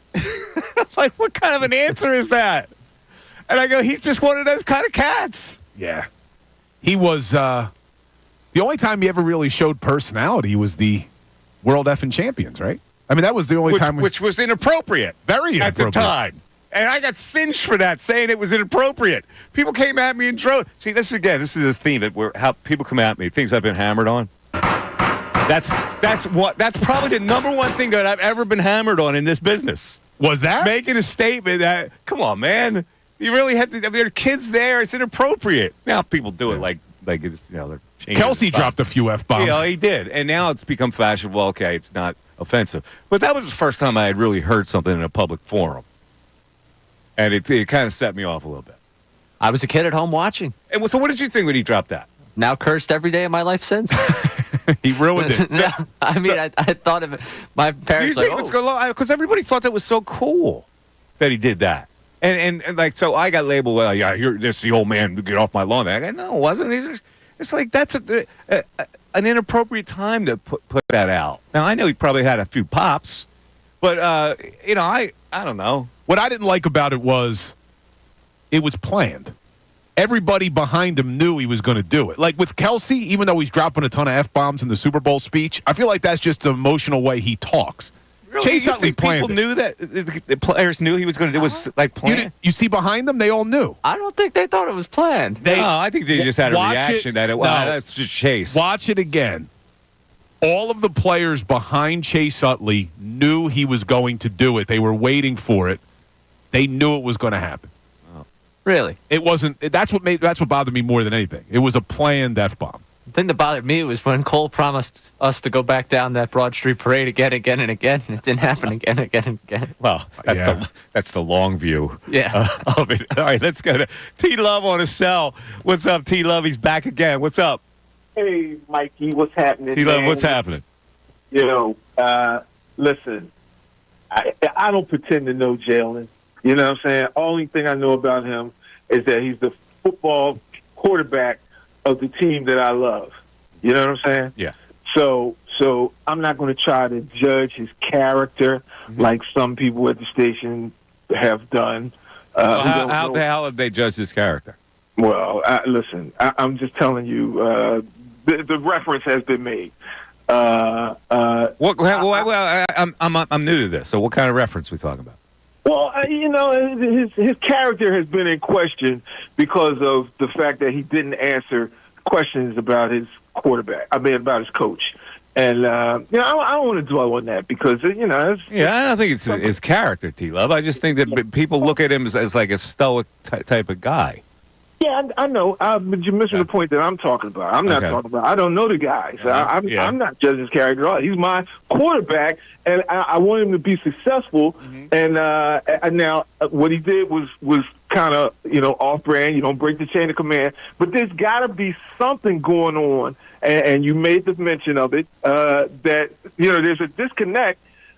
Somewhere, and there is. I hated the story because they kept going over and over again. I hate hearing it every day because it brings me down. But I guess you got to report it. I think that there's, he's only been successful. He's been successful after he's been in the system for 2 years. Okay, he usually has. It's been that's when he had the Super Bowl run, and he was enormously successful. And I think there's some ways and things that he likes that he's comfortable in during his successful season that he probably brought to the coach. I think the organization is kind of to blame because they should have went ahead and handled this. Yeah, but T-Love, where are we now with it? If he doesn't trust this head coach, what's going to get better? That he's going to stay away from him now, and just the coordinator's going to be run the team like Sirianni's still going to be hovering there. Well, see, I'm like you. I don't think the organization should have brought him back in the first place. But you can't take the job from the guy because he went to the Super Bowl and he had pretty much a successful season until he turned into Rich Kotite. But I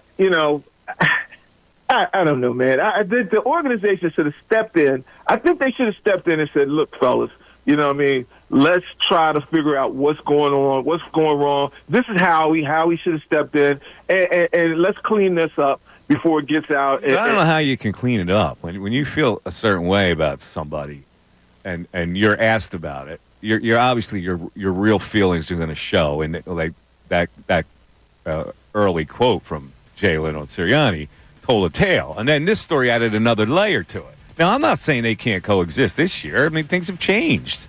So you don't need them to be best friends, but there has to be a respect level. But there is a story there that needs to be explored rather than looking at it like, oh, it's a big bad media trying to cause trouble. Mike Missanelli Show coming up. The news at noon right here on 97.5 Fanatic.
Yeah, he's the kid. We know him as the kid. Right, you're going to hear from the kid in a second. 12 o'clock hour. The Mike Missanelli Show is brought to you by Service First. Heating and air conditioning. Get 0% financing for 72 months and a $500 rebate when you purchase a complete heating and cooling system from Service First. Learn more at ServiceFirstHVAC.com. All right, ladies and gentlemen, good kid, that kid, Ray Dunn. And it is time for the News at Noon, where he goes around the globe and picks out some interesting stories for us to discuss. Ray. There's a whole lot going on in this world. It's time to catch up. Here's the News at Noon. 97.5 The Fanatic and 97.5thefanatic.com.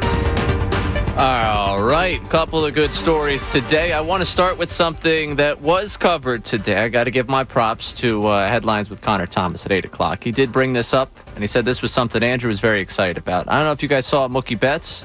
And, what did Mook do?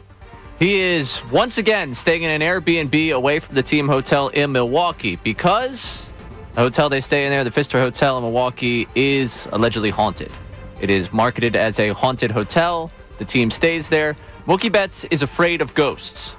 I found old audio of him talking with Sportsnet LA, and they were talking about whether he believes in aliens, whether he believes in ghosts, what scares him. Here's Mookie Betts. Paranormal activity? That looked real. You know what I'm saying? What do you mean, bro? That looks real. Wait, you have to see an alien to believe that aliens exist? No, I mean, based off my theory, no, because I haven't seen a ghost. But it looks more real, and I'm not willing to find out. And I feel like the chance of me running into an alien are a lot less than the chance of me running into a ghost. That's an interesting thing that he's that scared of. See, I don't believe in ghosts. I don't believe in any of that supernatural stuff. So I can't really relate. But he said he's never seen one anyway. So, how could he be convinced that there are? Well, this Pfister Hotel in Milwaukee is rumored to be haunted. Yeah, that's what that's what it says. So he doesn't want to. He doesn't want to find out. Worth getting the Airbnb though. Well, he can afford it. Yeah, I understand. I get it, but this is a little overdone. Let me just see how you guys feel about ghosts. Are you one of those guys, Bill? I don't believe in ghosts, but there's the Stanley Hotel in Colorado that they based the Shining movie on. Yeah. You heard about this place too? Yeah. Where you could go and stay there, and I don't think I would do that. You really? I'm not scared of. You're scared of the supernatural. Not scared, but I don't know if I'm going out of my way to find out. Well, what would they do to you? Even if it was a ghost, what's he going to do? That's always the other side of it. We always think they're bad. What's he going to have? Is he going to have a weapon cut you in half? What if it's like a Casper, what's he going to do? Friendly ghost? I don't know. I just don't want to find out, man. I prefer to find out. What about the Blair Witch Project? You see that? Yeah, that didn't scare me that much. Now, The Exorcist, on the other hand, I don't want to mess with Ouija boards. The Exorcist scared you? I'm not messing with Ouija boards since I saw that movie. Really? Yeah, no, I'm not. Right, you a ghost man? I like to believe they're real. You do? Yeah. Have you ever seen one? I have not seen one. Have you ever had an eerie feeling that there is a ghost in the room? I stayed at I forget where it was. I stayed in an old place in North Carolina when I spent a summer down there, and I was convinced that if there was going to be a place I'd run into a ghost, it was there. Never happened. See, I went to Gettysburg College, Mike. So you'd be walking home at night. It's rumored to be a very haunted place. A lot of people died during the Civil War at Gettysburg. Yeah. But the problem is with the Herman Boone. Well, there's a lot of reenactors. So you're walking home drunk from a party at night. You don't know if you're seeing a ghost, if you're seeing some weirdo dressed up like a Civil War veteran. The field is saturated with the blood of soldiers. Yeah. It was an interesting place. Where's Herman Boone rank on your all-time list of coaches? I don't know. I got to prepare for that one. Would he be your top choice? You had a football team? Would you go with Denzel? No, I wouldn't, only because he ignored offense. He didn't ignore offense when he got Sunshine in there. Well, that's what he needed. But he needed the other coach to tell him you need a quarterback. That's true. He was the Buddy Ryan of high school football coaches. No better quarterback than Sunshine. Sunshine. Well, it takes us right into I don't believe in ghosts, for the record. I don't believe in ghosts. I don't believe in afterlife. A lot of people talk about afterlife, right? Mm-hmm. And you're going to come back in some form. Why? What makes sense of that? You would come back in another form. Well, isn't there room for new bodies to come into the world? Well, why do you have to recycle old bodies? It doesn't make sense to me. It's the energy. All right, go ahead, Ray. All right, we'll continue. We got to football there. Let's go to the world of football. We had this yesterday, and we pulled the audio, and it's just too good not to play. Too good or too bad. I know we're all excited for football season to start. This Colts fan might just take the cake.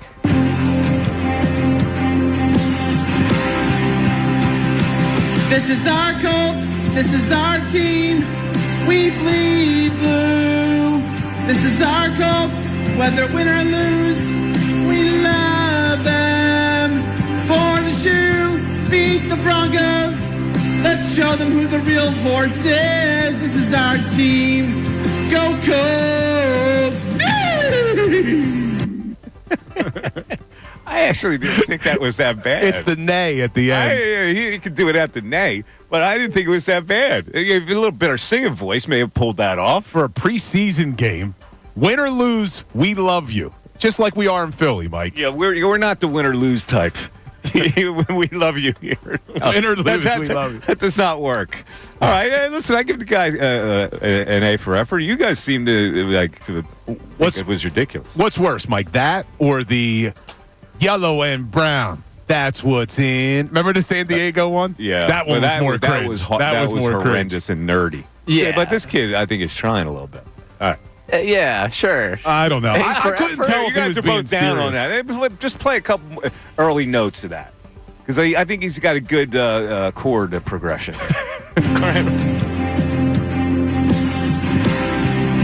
This is our Colts. This is our team. We bleed blue.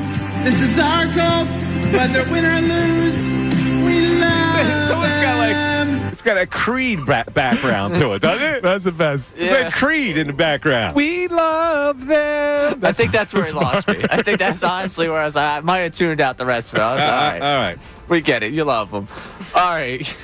I'm going to keep it with football, and I'm going to bring it closer. Over the weekend, we found out that Quinyon Mitchell played a dangerous game that I myself am guilty of. It's near and dear to my heart. Avonte Maddox told us all about how he lost at this game. Today, funny joke, his car ran out of gas going across the bridge. He called me. I stopped to pick him up. So, it doesn't matter. Whenever he needs me, it's never a battle between us in that way, but in the way of being out on the field, it's all about competition, and it's all about me helping him get better, because at some point, I'm going to be done playing football, and he'll still be going, and I want him to be the best he can be. First round pick didn't have enough money to fill up his gas tank. I said, what happened? He said, my car broke down. I said, it broke down? He goes, yeah, I think you just need gas. He said, but they told me I had 50 miles to get here. I said, oh, man. Well, come on. So is this car on the bridge somewhere? No, I said, I got some gas, so we here. Oh, all right. There's a couple things here. Did the gauge lie to him? Say he had 50 miles left? Gauges don't lie. Yeah. They do not lie. So I think that's a lie. I think he lied on this one. Gauges are pretty accurate when they tell you how many miles you got left. I think he lied on this one. No, he's coming from Jersey, right? Yeah, if he's coming over the bridge, I assume, yeah. There is a gas station literally on every corner in New Jersey with cheaper gas that they'll pump for you. What's wrong with my man? I don't know, but I'm not exaggerating when I say this story makes me look at Quinyon Mitchell differently. Because I was excited about this guy, and I'm still excited about this guy, but you're telling me an error in judgment. Yes. He's going to take to the football field. You're telling me you're a rookie. I don't care if you're a rookie, if it's your first week on a job. You do everything you got to do to make sure you're not going to miss your first day at the job or your first practice. You don't want to be late. The fact that this guy would risk running out of gas and potentially be late to practice, I don't know. Well, that's why he risked it. He thought he was going to be late to practice. That's why he risked it in the first place. I want a corner that's willing to take risks. Yeah, he couldn't stop for gas. He couldn't stop for gas, so he was going to be late. Maybe this is my OCD. But if that's me, I'm going the night before to get my gas because, God forbid, I'm late for practice. So do you actually think people at 8 o'clock go, well, you know what? I'll get it tomorrow morning? I do. No, but stop it. You're one of one. You must be serious. You're an anal if man. I have something to do, well, number one, punctuality is very important. And I said it about Sirianni. I don't like to be late for things. I like to think my things through. See, if I have something to do at 3 o'clock in the afternoon, I start worrying about it as soon as I wake up. Yeah. See, here's me. I got a Saturday golf tee time at 8:50. Friday, I need gas. My warning light is already on. I'll get it tomorrow morning. Invariably, I don't get out of the house early enough to get to the golf course So I have to bypass it, and I do what he did. I stretch it, and I go, okay, I'll have more time after the round, but I can't stop now because I'm already rushing. That is absolutely how you handle that situation. But Mike, Quinyon Mitchell is one of us in that scenario. Yeah, but I'm going to go out at 8 o'clock at night and go, I need gas. Let me go out now and get some gas. No, you don't do that. But listen, Quinyon Mitchell, what are we, 3 weeks into camp? Yeah. I just think if you're 3 weeks into camp, you're trying to win a starting job on this team. You can't risk it. Your starting job has nothing to do with your perception of your gas tank. The perception of your gas tank has been with you for your entire life, where you stretch the limit and you try to avoid going to the gas station. What if Avante Maddox wasn't as good of a teammate as he was? He says, you know what? I'm competing for this guy for the starting nickel job. Sorry, Quinyon. Figure it out yourself. Quinyon Mitchell misses practice. Yeah, so that story would get out, and Avante Maddox would never be able to come back on his football team. I don't like it. I don't like it, Quinyon Mitchell. Come on now. Stop it. Be better. Just like everyone else. I play this game religiously. Anywhere I'm going, I go down to the last mile. Never run out of gas. I do too. Now, listen, I got a car that's pretty accurate with the but it disappears after a while. It'll tell you got 35 miles left. Yeah, then it goes blank. And then you're blank. And then you're on your own. Mine goes down to 0. But those last, Really? I've learned that last 15 miles, it's not as slow to go down as the ones before. Like, it'll drop. So I'm a gas station lagger. I just, to me, it's like, unless I'm on the way home and I'm passing the gas station, I never go out of my way to get gas. No. Now, look, I'm being a little facetious here about Quinyon. I obviously still am excited about him, but I do question how you don't handle this knowing you got to get to practice. That's all. He's a normal person. We found out that you're not. All right. We'll take a break. On the other side, I want to continue this discussion about why fans would rather take the back of a player than a media report. And this involves A.J. Brown. Well, when you get into criticizing A.J. Brown, you're on risky turf, as I found out. Yes, you cannot criticize A.J. Correct. But to your point, too, that I want to ask you when we get back, if this article broke, Tim McManus, Jeremy Fowler's article, but instead of it being about Jalen Hurts and Nick Sirianni, it was about Mike McCarthy and Dak Prescott, how do you think this fan base would react to it? Well, they'd love it. Absolutely be going nuts. Dallas is a mess. They're going to have a terrible season. They're in complete disarray. Yeah. So why are you trying to divert the importance of this Eagles story? But this story, you see what he's doing here, Ray? He's trying to divert the. No, what I'm saying is the fans who are trying to brush it under the rug. You're trying to divert. They're trying to brush this one under the rug. But if it was another team right now, you're trying to divert any way you can. I get accused so much of being a Sirianni guy. Anyway, if Sirianni can pat you on your now bald head, you'll take it. I get accused of being a Sirianni guy simply because I pointed out the fact you are a Sirianni man. He deserved to come back. Has been my point since the season ended. Hell yeah. Hell yeah, he deserved to come back. Didn't. 610-632-0975. Back after this.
All right, 12:18, Mike Missanelli Show. We're just talking about getting scared. You know a fear of ghosts and getting scared? Brothers have an innate fear of being scared, and they like being scared. I don't understand the concept of wanting to be scared. See, I used to like it as a kid. Remember on the Wildwood Boardwalk, Dracula's Castle before it burned down? I used to love that as a kid, man. You did. I don't like being scared. I don't understand what the value is of being scared. That's why I would never jump out of a plane. Like, I'd be scared out of my wits. I'd be paralyzed. So that's a different type of fear. I'm not doing that either. Oh, you're not? I'm not jumping out of a plane. But in general, like, scary movies do nothing for me. Like, I have no interest in watching them. I don't understand the concept of wanting to be scared. What does that do for you? Does that make you feel more alive as a human? Like, what's the payoff of being scared in a scary movie? Because I do love horror movies, and I've never thought about what I love about them. I don't know. Maybe it is about being alive, Mike. I'd you got rather an answer? I'd rather laugh. Don't give me the scary movie. You give me the comedy, I'll watch the comedy a million times. I remember as a kid, this probably took me out of it. And this goes way back, right? This is like at least 50 years before you were born. Gotcha. They used to have a show called The Outer Limits. You remember the show? Are you old enough to remember the show? I remember it, but vaguely. All right. So this is when I was a kid. I was in single digits, I think. And The Outer Limits was black and white TV. That's how long ago it was. And there was this episode. It was called The Zanty Misfits. If you Google Zanty Misfits, it'll come up. It was this little space capsule that landed on Earth. And these little ant-like creatures that had like human faces would come out of it and suck the blood out of humans. I'm looking it up. The Zanty Misfits, it was called. And I remember I'm watching it at my cousin's house, and my older cousin, a female, her name was Ann. During the middle of it, she gave me a hand ant. Like, from that moment on, I've never been able to watch a scary movie. This isn't even scary, Mike. I'm looking at it now. Misfits? Yeah, they're not even Little scary. Ants that crawled out of this little yeah, look at that thing. That's not scary to you. Look at that thing. Look at the face on it. Oh, yeah, I'll pass. Look at the Zanty Misfit. It's so fake, Mike. It is so fake, but look at it. If you're a kid and that thing comes out, then now, we're in 2024. It looks fake as hell. Back when that showed, look at the face on that with the teeth and the eyes. It's so weird. This is weird as hell. It's got real teeth. It's got real human teeth. It's got human teeth. People that know what we're talking about. Google ZANTI Misfits. Yeah, you can watch it on YouTube. I'm watching it right now. It's going to scare me all over again, dude. So that's what ruined Mike's horror movies. Terrell in Philly. Terrell, you're on 97.5 The Fanatic. Terrell. Yo, welcome back, Mike. What's up, Terrell? What's up? How you, man? How you doing, Bill? How you doing, Ray Dunn? What's up, man? So I got a thing, man. I get scared too. I ain't gonna lie, man. I do like scary stuff. I like scary movies. I even went to the Bates Motel for first time. See, let me ask you a question, Terrell. Is this indigenous with like the brothers that I've hung around with love to be scared, but they're always like overreact to the scary thing. I ain't gonna front, man. The people that I went to the Bates Motel was just overreacting. Really? Even the younger generation. Yeah, you ever see the David Blaine thing? Yeah. When he's in the Dallas Cowboy locker room and he does these spooky supernatural tricks. Those guys go crazy in that locker room. I know. It's like Emmitt Smith went nuts. Yo, so Mike, man, before I get to my point, man, I got a question, man. It's been a while since we talked basketball, man. Has Bron passed Jordan in your eyes yet? Boy, I tell you what, it's pretty damn close. I saw what he did in these Olympics, and I go, this guy is just... He is the ultimate competitor. He just refuses to let his team lose. He blew me away, man. It's phenomenal. I'm even looking at Steph different. I think he might move in my top 10. Maybe I'm looking at top 5. I can't deny Mike, but LeBron at this age and what he's doing, he's got this killer mentality where when they needed a basket, here he comes downhill. You're not stopping me. And I'm 39. Yeah, 39. That's crazy. Yo, this is just my conspiracy. I'm just talking football real quick. This is just my conspiracy. I'm not quoting nobody. I'm not talking about anybody's stories. It's just me coming up with this. Do you think Vic Fangio convinced Sirianni to play the starters and how he stepped in and said no? I don't think so. I think Sirianni played that game himself. I think he made the prudent decision, actually. Okay. I can't. Yeah, I don't think. I don't think that he was foolish enough to play his first team game. No, but I do think Fangio wanted the defensive players to play, and that's why they played. Yeah.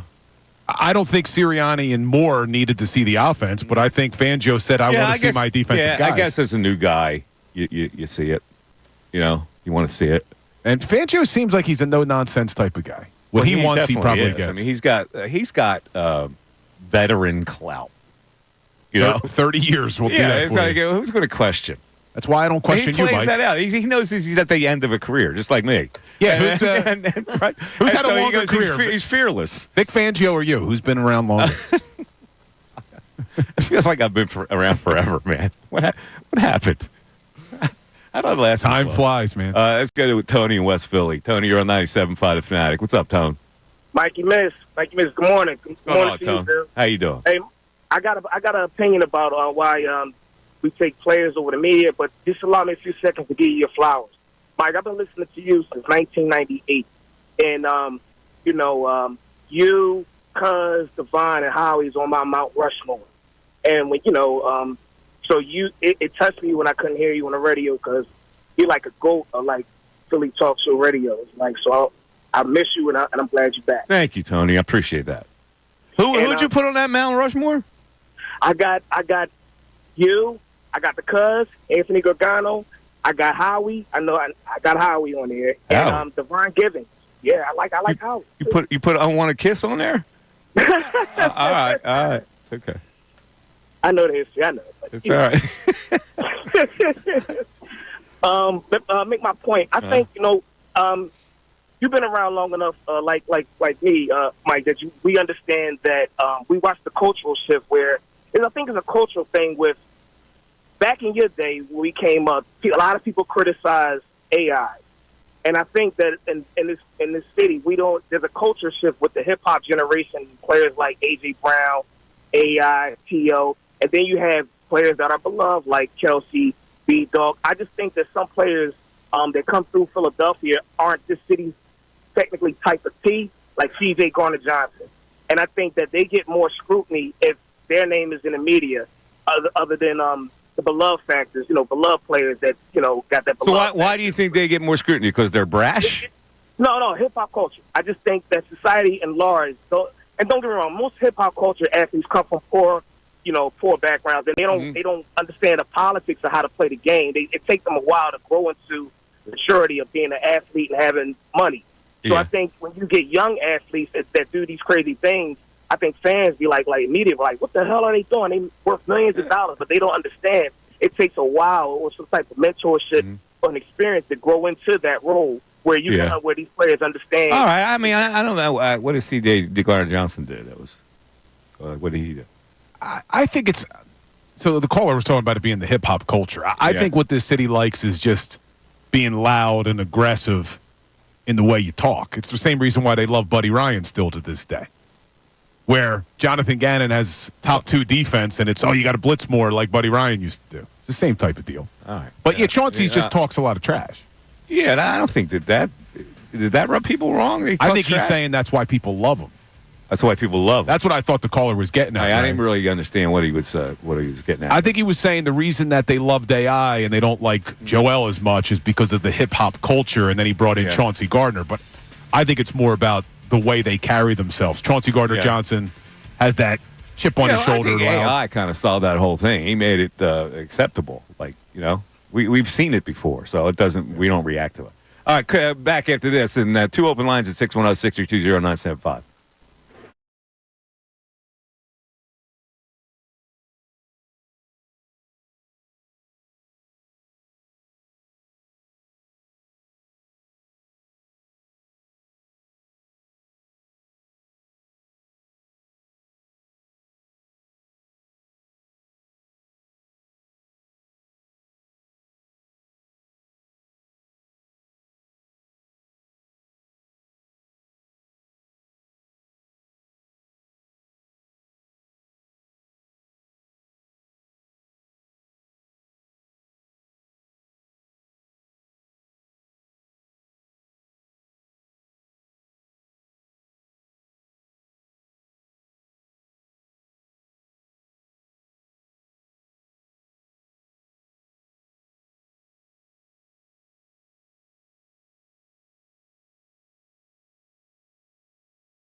12:33. It is the new Mike Missanelli show, day 2.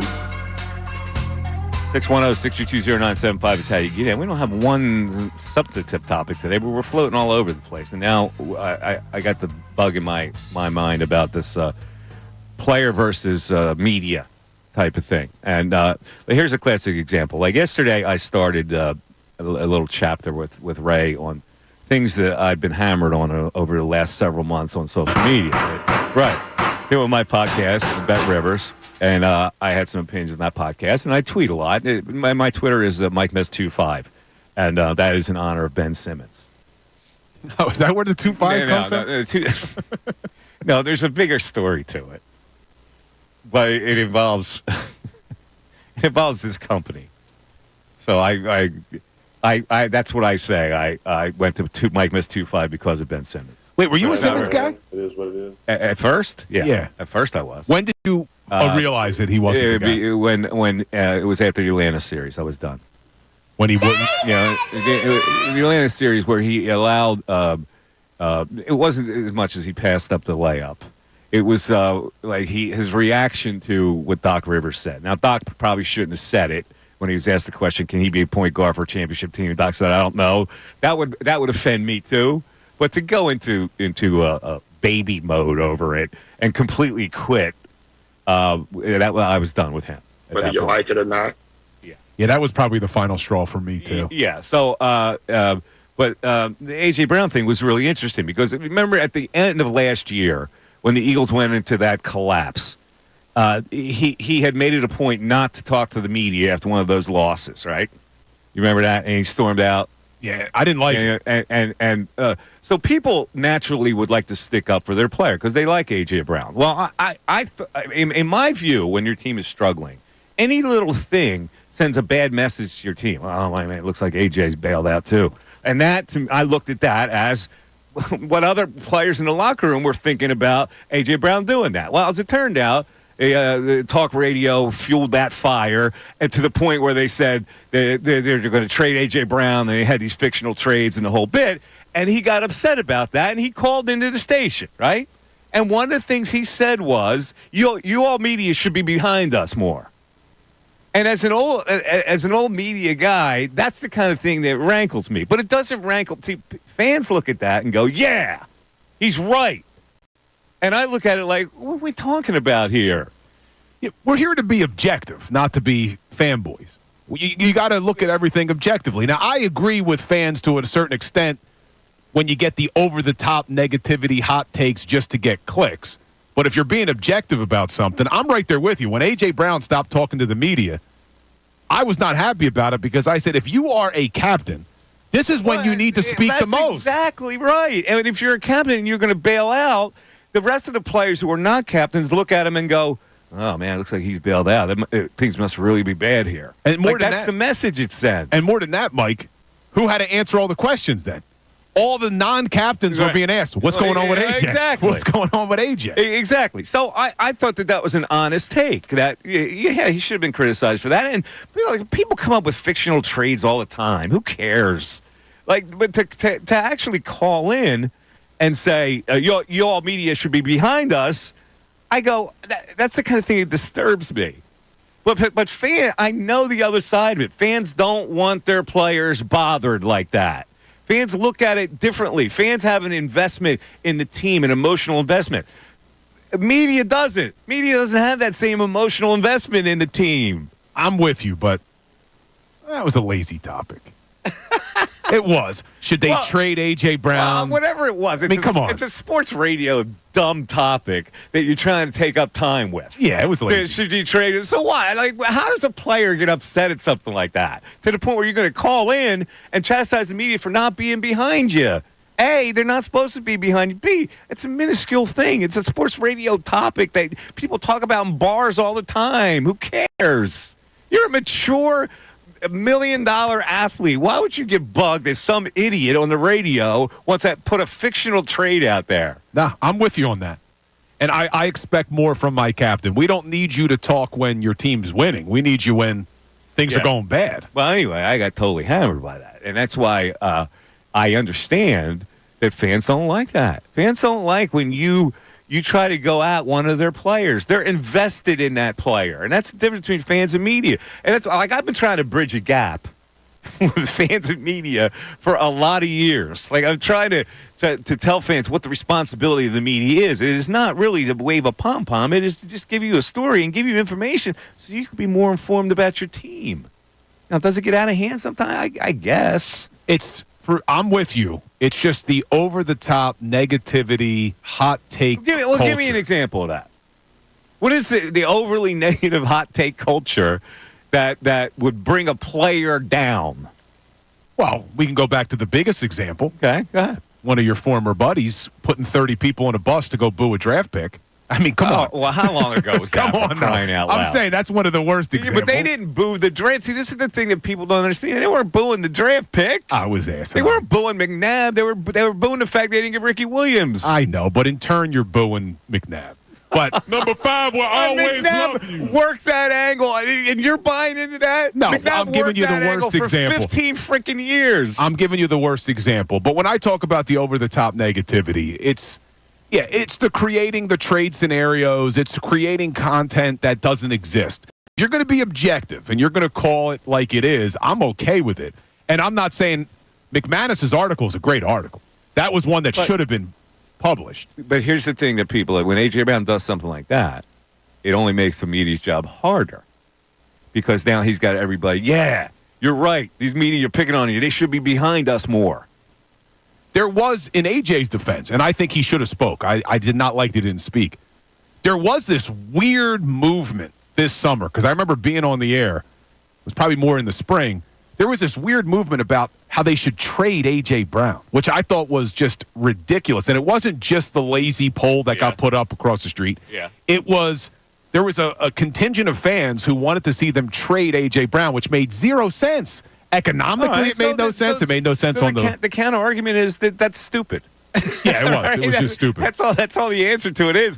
Like, any topic is going to pop up, and we have to reserve the right of whether we're going to believe it or think it's stupid. At the end, it's our choice. So I want to set some ground rules here. I want to try to set some ground rules. Let's hear them.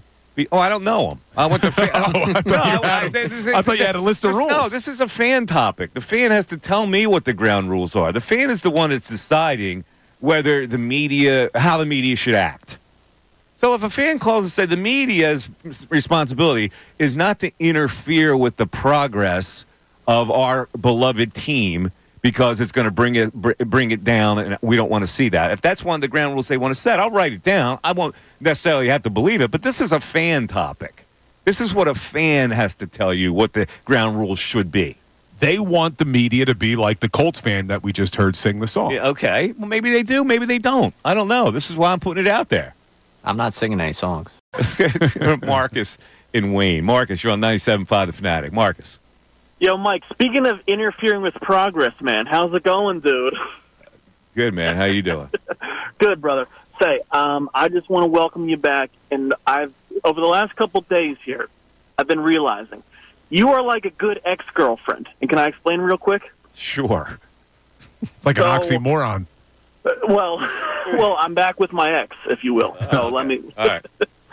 So, I used to hear your voice, and when you came back on the radio, I was like, wow, I really missed this guy. I really missed his takes, the soundboard, everything about it. And I'm just so happy he's back. Let me slide back into the text messages. Let me slide back to the DMs. I'm so happy you're back, man. Thanks, brother. Marcus, it's really nice of you, but I'm more concerned about your story. You got back with the ex. What caused the breakup in the first place? The older brother. Her older brother or yours?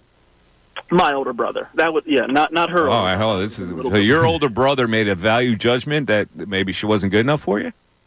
I think that, kind of in hindsight, I think she probably would rather be with the older brother right now, a little bit more financially stable than myself. What? But now you keep opening up these little avenues I have to go down.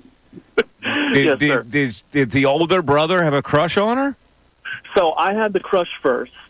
I was maybe a little bit, I wasn't into her as much, or I was, but she saw something in him. He played music, the piano and stuff. I was kind of the sports guy. Uh-huh. So they had their thing in high school.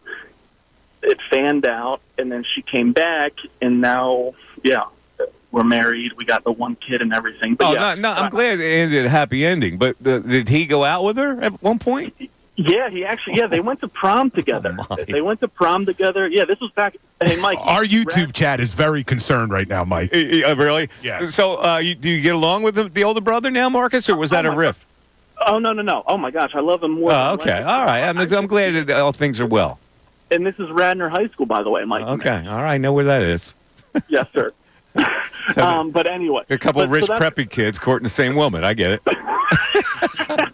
we have a small population pool. I get it. She's picking and choosing who's going to make more money in their life. That's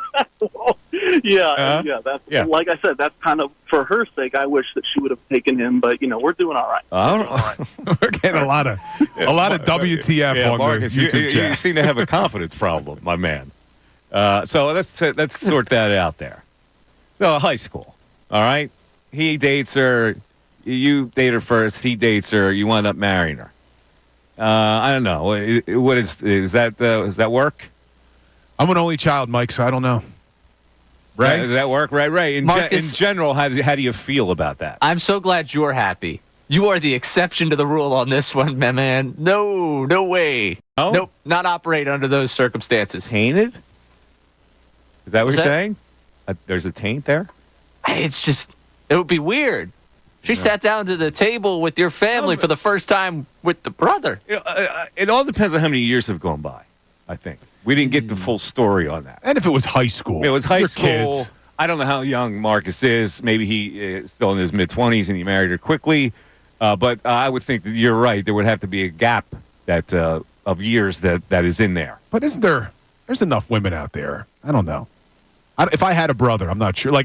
So you're saying also that the woman with the older has the older brother taint. There's just it would feel off. funny to you, and it would feel funny to Ray. Like my cousin's like my brother. I don't know if I could do that. I don't think I could. Really? I say Mark is better man than I on that one. I don't know. See, I'm open-minded on that. Well, depending on how many years go by and what the dynamic was, like maybe the older brother, they just didn't make a real good match, and I saw her first, and I really loved her, and whatever. YouTube chat does not agree with it. Getting a lot of taint. Yes. It's someone saying this guy needs an intervention. Yeah. See, we can't do that. No, he's married, has a kid. Things are happy there.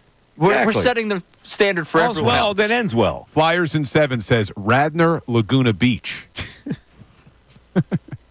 Well, Radnor is it's a.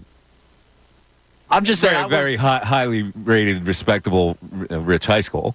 Yeah, this is not a path I walk down. I walk down a different path on that one. Marcus, I'm happy you're happy. Appreciate you listening. But so you're telling me, even though you it would be one thing if you dated the woman after the brother. He dated her first. Then there was a breakup. She went out with the brother for a little bit, and then the true love came forth with this is the guy I want. So mom make good cookies? Hardcore against that? They got a good boat or something? She keeps coming back to the same family. I don't know. I'm open-minded. Greg in Deptford. Greg, you're on 97.5 The Fanatic. Greg. Hey, Mike, man. Welcome back. Thanks, man. Greg. How you doing?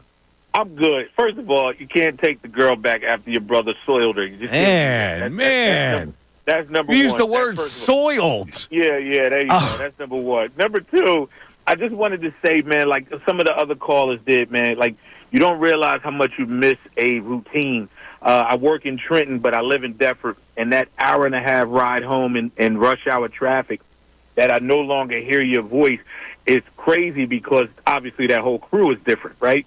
And if you don't get back on that time slot, I got to figure out a way to get out of work for lunch to listen to you. Not to mention you're going to have to get out of lunch because this is my time slot. Yeah, absolutely. It's all good. But you used to fatten me up, which the other groups don't do because you used to do the Fogo de Chao gift cards during the trivia. Fogo de Chao. Well, we'll have some gift cards to give away when we bring back. Yeah. We're going to bring back general knowledge. The world is calling for it. So they're slinging $15 Wendy's cards out here. This is not Mike Missanelli status. So anyway, my sports point was this. I heard a lot of people talking about Embiid and what the Olympics would do for him. Obviously, it was positive in terms of him being around that caliber of roster. But if you actually look at how he played and what his role was, other than just being around the atmosphere, do you think that you could pinpoint anything in his game that would have benefited from that, other than just being around the guys? I don't necessarily see that there's a monumental adjustment. No, but I wasn't expecting it either. I expected it. The way they had to parcel out minutes, they couldn't have him as a dominant player all the time, and the FIBA rules really didn't accommodate his game that well. I like the fact that he took what they were going to give him in the last couple of games, and he made those medium range jump shots that he likes to make. But I didn't take anything from Embiid. Like I didn't watch the Olympics and say, "Boy, he's really going to be a killer this year." I didn't get that, right? It was just a lot of talk about he needs this. This would be very beneficial to his game and all of that stuff. And I didn't see any. Yeah, of I got to be honest with you. If I was Joel Embiid, I would play for Cameroon. Right. Listen, that's your country is your heart. Like I know he likes to think that he's Americanized now, and I get it. And he's married here and a whole bit. But your country, like you grew up in Cameroon, man. I would play for my country. Logistically, though, that was going to be brutal. Because they had to qualify at the beginning of July. He didn't really ramp up with Team USA until the end of July. I understand, and I probably wouldn't have played. Look, your country is your heart, man. Like you can't. How long has he been here now? Over a decade at this point. He was drafted in 2014, so he's been probably 15 years at this point. End of high school. I get that, but when it comes to the Olympics and who you're representing, these guys represent their country because their country is their heart. Like Cameroon should be his heart. We need some music underneath this. I don't know. I think if he feels like seriously, when I said he shouldn't play for France either. He should play for his home country. And if they're not good enough, they're not good enough. But selfishly, being a guy who's rooting for the Sixers, you're asking whether or not this does anything for his game. It can't hurt. The fact that did you see anything in the mechanism of the game that would lead you to believe that he's going to be a killer this year? No, you didn't see that, right? End of that semifinals game. Yeah, that semifinals game. He does that all the time when he makes medium-range jump shots. Not that he needs the confidence boost, but the fact that you do have LeBron saying you carried us. I mean, all these things should help him. Well, I don't even need LeBron to tell me that he carried them. It's not going to hurt him. Confidence-wise, 3 weeks ago, he said if he didn't have all these injuries, he'd be the best player in the history of the game. He needs LeBron to tell him? Maybe he doesn't need any more confidence. Really? He did say that. He needs a little boost from LeBron, I guess. I don't think it's going to help him that much, but it's certainly not going to hurt him to be around all these stars. It's going to hurt him, but I don't know how much he picks up. All right, you are really torn on this Embiid thing. I know they can't. It's stupid to suggest that he shouldn't be like they should trade Embiid. It's stupid. It's foolish, and it's just now whether this whole thing works. They've got a small window with Embiid. One of these years it has to work, and I'm okay with waiting. Mike Missanelli Show continues.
One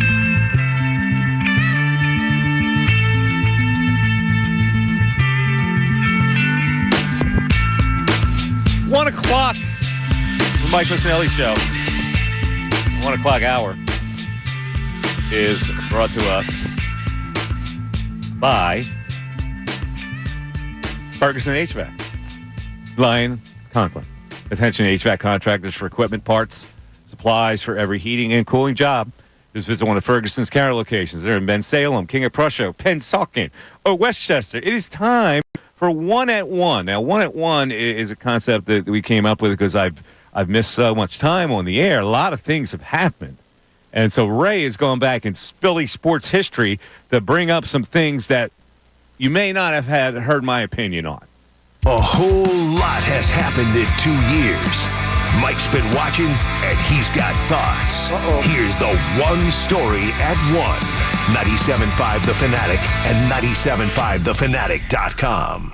All righty, it's time for 1 at 1. Ray, I can't wait to hear what you got cooked up today for me. What do you got? All right. Well, on a day where people are still panicking about the Phillies and bringing up bad memories, I'm sorry, but I'm going to bring up some more bad memories. Dishing out blame for the way the 2023 National League Championship Series ended. Oh, okay.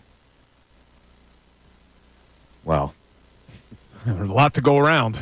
There's a few things that stick out at me. And one of the major things that stick out at me is that I know baseball players that when they get into a situation where they're desperate to hit because it's not coming, it's worse. It gets worse. It gets worse mentally. A hitter is the craziest personality in sports. When you step into that batter's box, sometimes you think you can't hit at all, and you need some kind of a hit to get yourself, like even a bunt single, get you loosened a little bit. But when that started happening to the Phillies, I said, uh-oh, because they're squeezing it. Now they're in a situation where they're at home. They're expected to win. The world is expecting them to win. The world has already introduced the concept of they can't possibly lose at Citizens Bank Ballpark, which is a house of horrors for every opponent. And I could just see it. It's about getting squeezed tighter and tighter and tighter. And then the Rojas moment killed me when he didn't pinch hit for him there. I couldn't believe he didn't do that. And then you relied on a guy like Kerkering. It was before his time.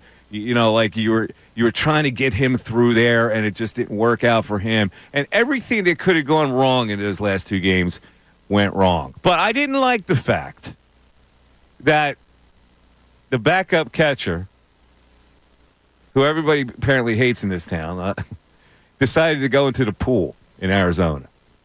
Well, do we remember that? He said he was going to go in the pool. Didn't he go in? No, he was saying he was going to. He was saying he was going in. Like, once he opened that can, it's like, dude, come on, man. It was taken a little bit out of context, but yeah, he should have just not said anything. Yeah, because and in Arizona came here, I got to give them credit. They played loose. Like they could have come here and go, oh man, we have no chance to win here. Like they just went about their business. You know, they played fundamental baseball. It's like sometimes fundamental baseball teams can win. I don't think they can win a whole World Series that way, but it was enough to get the. It's one of the most disappointing. It's a top 5 disappointment for me. It's up there easily for me. Yeah, it's definitely up there. What would you if you would chart it? Like, let's try to chart it. Number 1 disappointment for me, absolutely, was the 2000 Eagles loss to Tampa Bay. Oh, last game at the Vet. Yeah, horrendous, and that's something I don't think anybody could ever get over. Would that be number 1 on your list? This could be recency bias, but the Eagles losing a 10-point lead in the Super Bowl 2 years ago, maybe at the top. Yeah, but that's against a really good team. But you had them, Mike. You did have them. And it would have gone down as maybe one of the best seasons ever in Eagles history. They dominated all year. It would have, and the way I justify that, you know what? They probably weren't supposed to beat that team anyway. So that's why it doesn't stick to me like these other things. Like these other things that I'm giving you should have happened. You know? Like number 2 on my list. I don't want to go back when I was a kid, but I will eventually. 2011 Phillies destroyed me the way they lost to the Cardinals. And that's been sticking in a lot of people's heads with this Phillies team. Even when they were kicking butt in the beginning of the season, winning at like 700%. Yeah. people kept going back to. Yeah, but this team, 2011. how many wins did they end up with? 2011 Phillies. 102. 102. The record, right? It's the best in franchise when history. they went into the playoffs at 102 to lose to that Cardinals team was a killer. That's number 2 on my list. Number 3, I would think, would have to be that they lost to the Diamondbacks last year. So I would have that as a top 3 right now. It's hard to argue with it. I still put Super Bowl 57 up there, only especially because you got Patrick Mahomes limping off the field at halftime. You're up 10. Yeah. Mahomes is limping off the field at halftime. You lost to a pedigreed team. You know, the Diamondbacks aren't a pedigreed team. The Cardinals certainly weren't a pedigreed team at that point.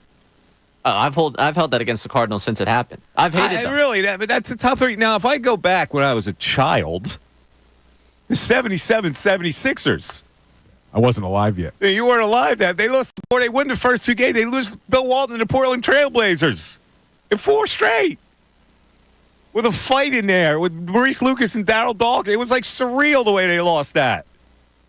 You ever see that on ESPN will run that every now and then when you see the telecast of it? It's so much different to watch a basketball game with no advertisements anywhere and then the court, just the court. It's very strange to watch that. Still a safe to lay finals, right? That was the Doc team and Caldwell Jones, Cheeks, Henry Bibby. But here's why I don't feel bad for you. McGinnis. I don't feel bad for you, Mike, because then you got an NBA title in 83. I have still not seen a Sixers team win a championship. I was born a week after the 83 team won. Well, I don't know. That Portland Trailblazers team. I had just started my journalistic career then, right? I was a stringer in 76 for the Bucks County Courier-Times. And they say, all right, we need to cover Sixers training camp today. So this is right before Doc comes to the Sixers. George McGinnis was already there, and I was a big George McGinnis guy. I just loved him. Yeah. So, and this is it's funny because when you start out in journalism, you're still kind of a fan. You don't get rid of your fandom until you're like several years into the business. So I go, wow, this is really great. I'm going to see the Sixers at a training camp practice, right? And they're coached by Gene Shue, and they had Joe Bryant, they had Lloyd Free, they had a bunch of knuckleheads on that team before Doc came and stabilized them. So I'm watching practice, and they start sprint time. Gene goes, all right, sprints. And they get on the line, and they're running them backwards. They're mocking Gene Shue running sprints. They're running backwards. And I'm looking at it going, and then all of a sudden they're scrimmaging. I've told the story 100 times, but they're scrimmaging. 5-on-5. McGinnis in the middle of the scrimmage walks off the court. Goes and sits down on a bleacher where he had his bag. He takes a cigarette out of his bag. He lights a cigarette.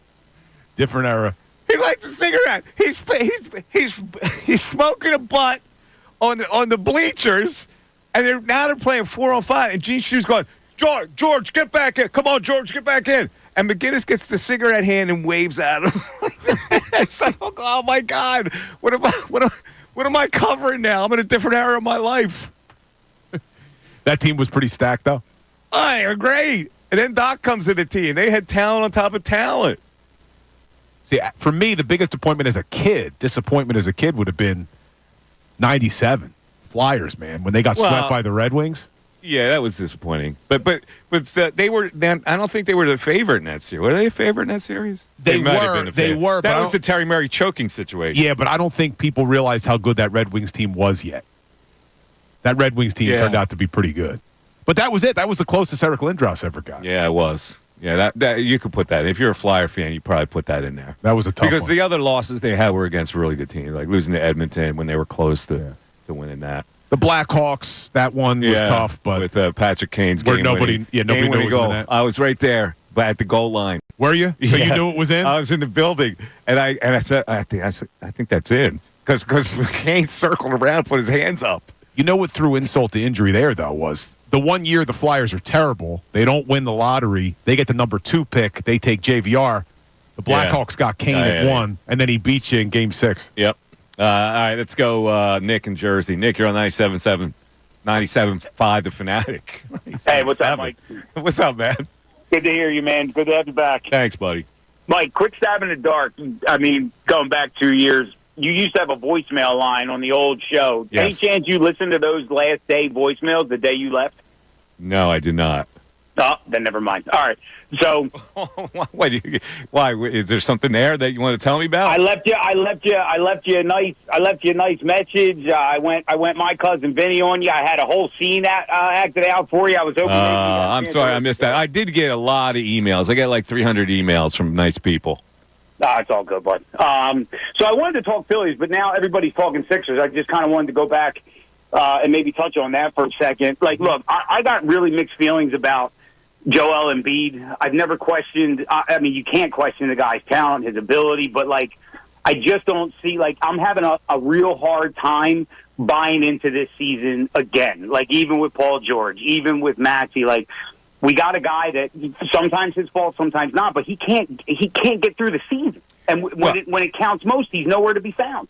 Well, I don't know. I wouldn't say nowhere to be found. He's had some fine moments in the playoffs. The Celtics game will stick in my craw forever, where he just bailed out on it. He was pretty good against the Knicks. To say he's nowhere to be found, come on. Yeah, well, I'll give you that, but don't do you ever get the impression, like when he does these interviews and he makes these comments, like I always get the impression like he wants you to feel bad for him almost, and that's the part he does play that angle a lot, and the people down the Sixers will tell you that he's a little high maintenance when it comes to that.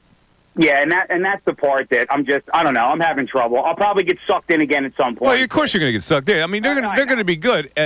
They're going to be at the top of the standings if nobody gets hurt. Like if George can play 60+ games and they manage Embiid well, because now they have Drummond that can take some minutes away from him, and maybe he plays more than 60 games. They're a solid team. Now I don't think they're as good as Boston, and I don't think they're as good as the Knicks. The Knicks, I think we'll see how much Hartenstein not being there hurts them, but I think the Knicks have formulated a really good system the way they play basketball. I'll say the same thing I say every year. If they blow it this year, I'm out, and then the following year, I'll jump right back. Out? Yeah. You're out? I know. Everybody says they're out. I'm done. But what they say. To your point about the Knicks, this team, if they would have had Andre Drummond, they probably beat the Knicks, even with the roster they had last year. You really think the Knicks improved that much compared to what the Sixers did? I think the Knicks, it doesn't matter how much they've improved personnel-wise. They have installed a belief system. And they're going to play the same way under that guy. They defend, and they have a selfish player who took a lot less money. And that resonates, believe me, in the locker room. But to your point about Thibodeau, the way he grinds his teams, there's a reason why he doesn't have a lot of playoff success. See, that's the old adage. It's that the he truth. Grinds the team. They couldn't win with that personnel they wound up with last year. It wasn't that he ground the team that they lost that series. They were short of bodies. He hasn't had any playoff success in his career. He hasn't had a team like this with guys that click together. Mike Missanelli Show. We're back after this.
That's what I'm talking about. Volleyball. That's how men should play it. No shirts and jeans. Where are you seeing that?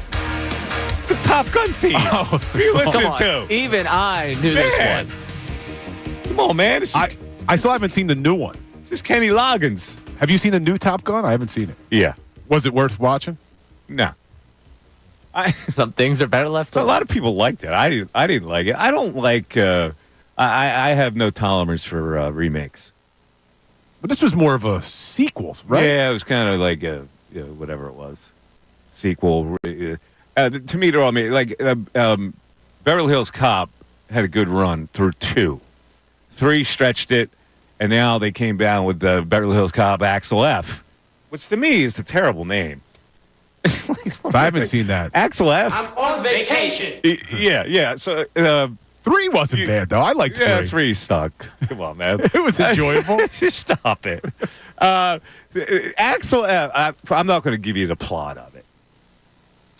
Here's what I would tell you.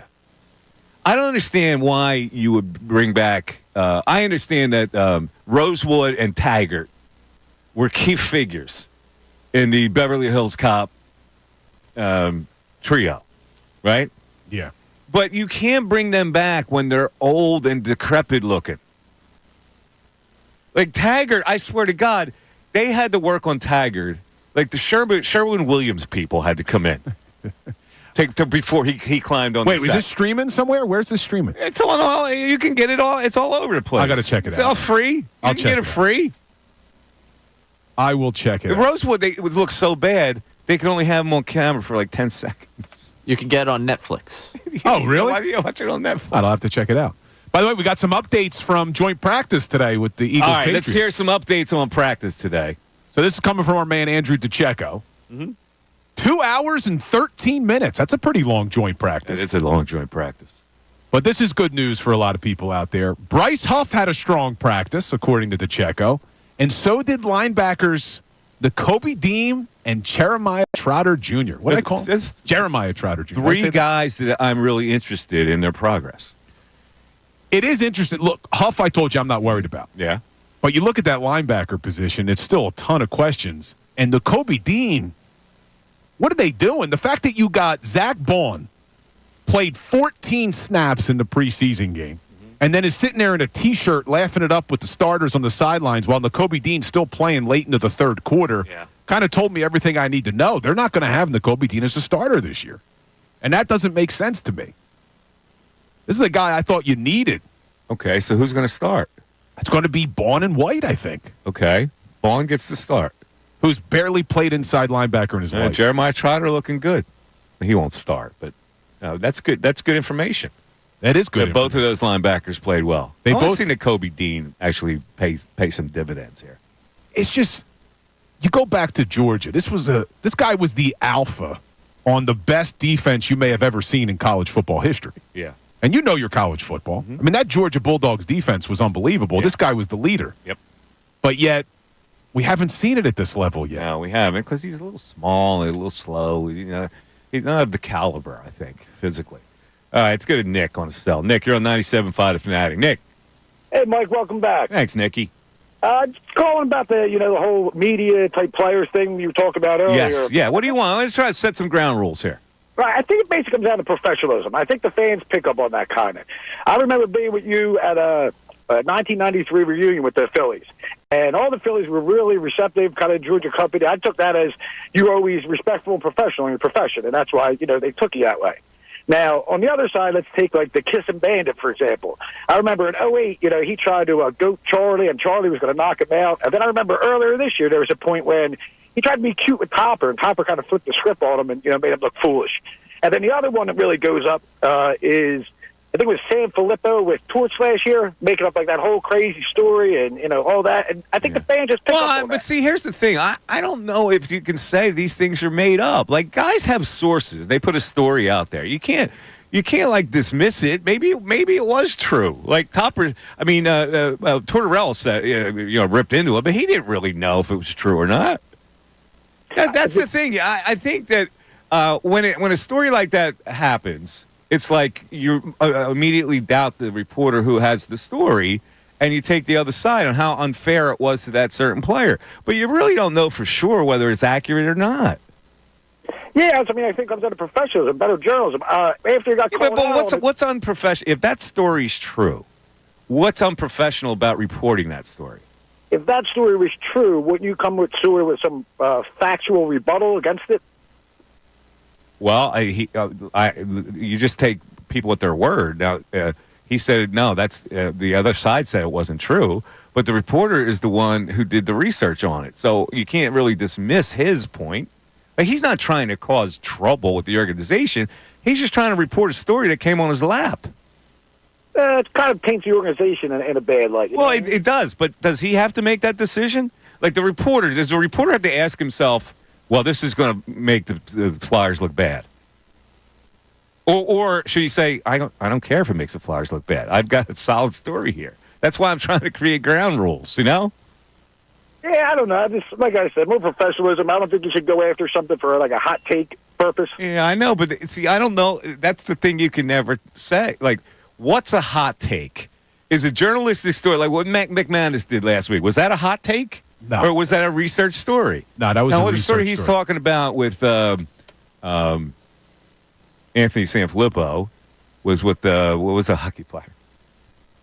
Yeah, what was that story? Was that the Couturier story? No, it was. Why Cutter Gauthier didn't come? Was it that one? No, it was the story with the ex-player who played here. Yeah, why? I can't remember. Why Cutter Gauthier didn't come, and he blamed it on. No. It was a story about. It was that because he blamed it on the. And I'm losing a name. I'm forgetting his name now. Yeah, I'm forgetting his name too. He played at Boston U. Yeah, I know the guy. I picture his face, and I'm drawing a blank on his name. You talking about? No, you know this, right? It was recent.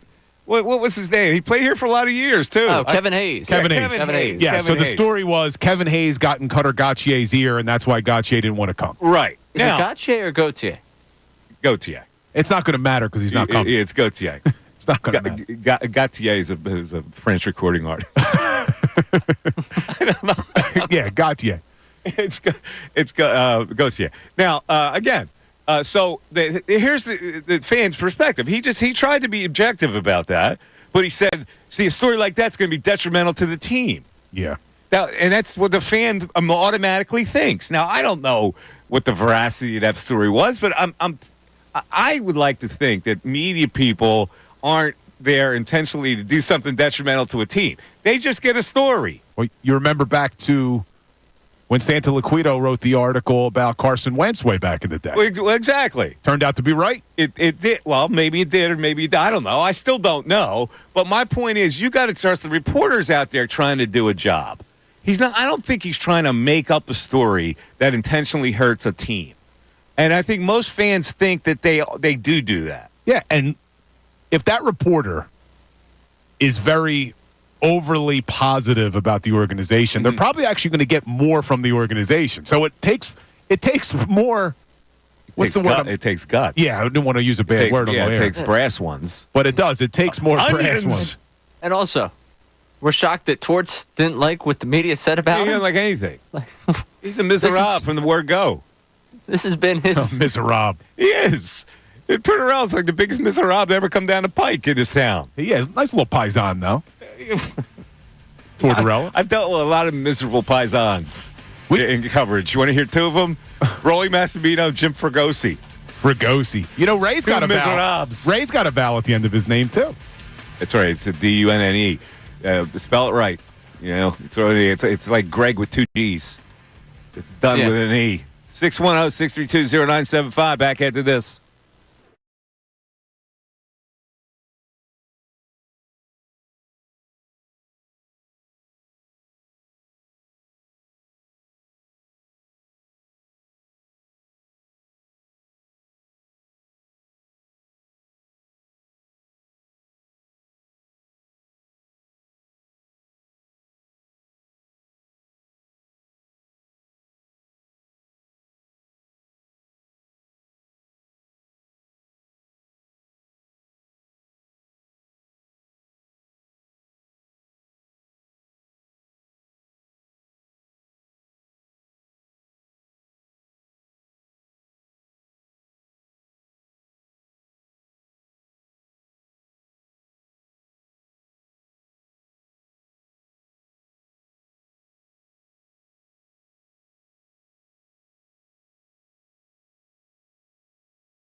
132. Jalen filling more of his cup today, apparently, after practice.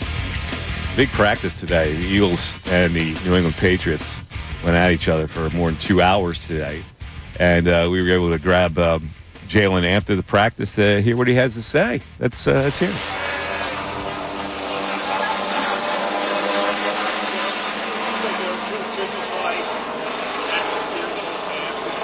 What's on here? What, are airplanes flying?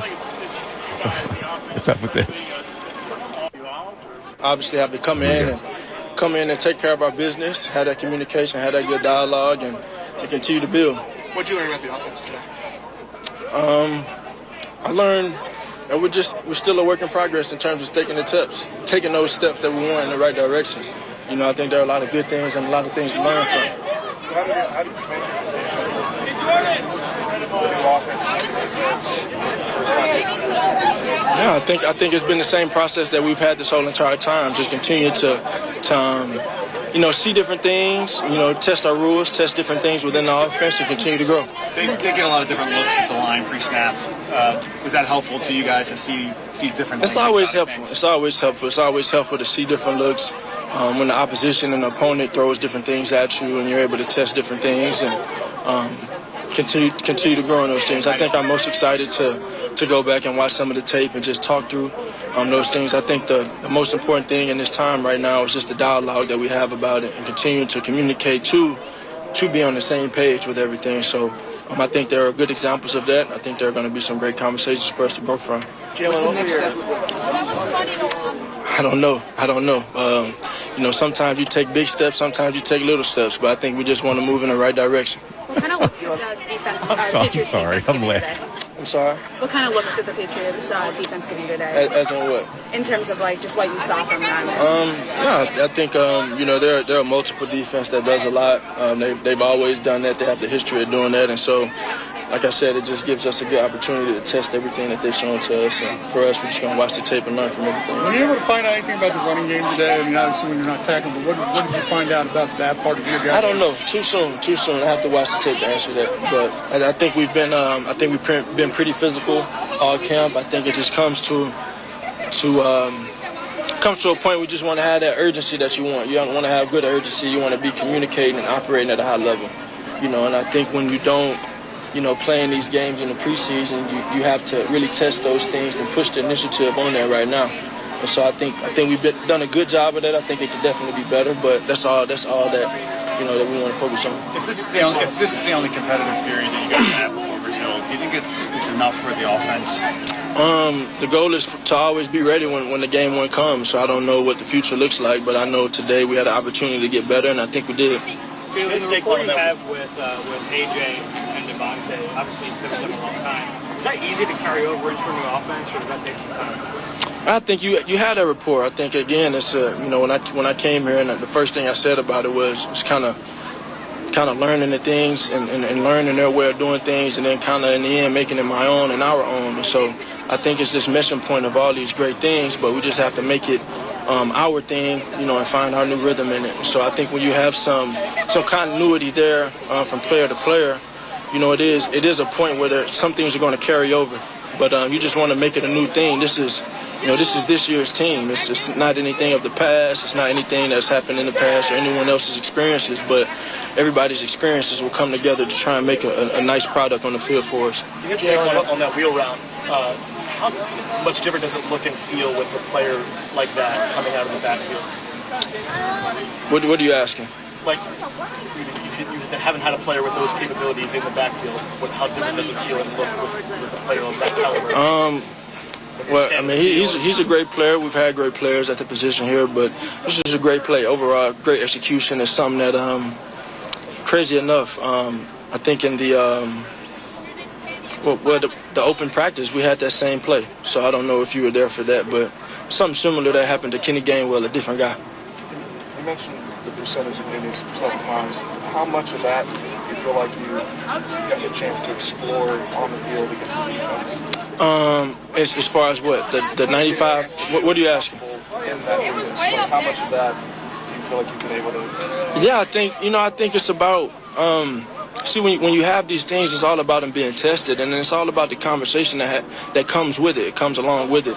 And I think every day is being tested. Every day you want to forge yourself into that and just learn from what the day brings. But you want to be suited and rooted in, the foundation of what we have. And so I think we're headed in a good direction. There's always a lot to learn from and clean up, but I just can't wait to go watch the tape from today. What was your impression of the Tanner from last summer? And Tanner, I feel like he's always been diligent with the work. He's always been great in the room, and really all those guys right now. But I know you asked about Tanner. Tanner is a very smart player. We always give him a little stuff from being for Stanford and stuff, but hey, the IQ he brings, the questions he asks, that's all you want in the quarterback room, at least from my position, because it just keeps the mind stimulated, and we all just kind of thirst for that knowledge. But he's been making some plays, great plays all camp, and he's really taking on a demanding, personality behind him in terms of that. So I like how he's leading the group when he's in there. Jalen, you have time for a few more? Anything more than advertised? Did you say when you got to see him up close? I'm sorry? Will the Patriots anything more than advertised? I don't know what the expectations are, but I think they're a really good football team. I think there was a little motivation there naturally just from, playing them last year and, how we felt like we played there. But I think they're a great football team. I love Aiden in the middle leading the way and Jabril at safety. I think he's a hell of a player, and they got a great corner. They got great things ahead of them. They just need to take it one day at a time. I really love their defense. Last one, then we got to go. You had your third 11-on-11 series. I think it was a sack, and you showed some frustration. Was there something you saw there that you didn't like, or? Yeah, can't wait to watch the tape and learn from the tape. It'll be good for us. You were frustrated, though, right? Is that okay?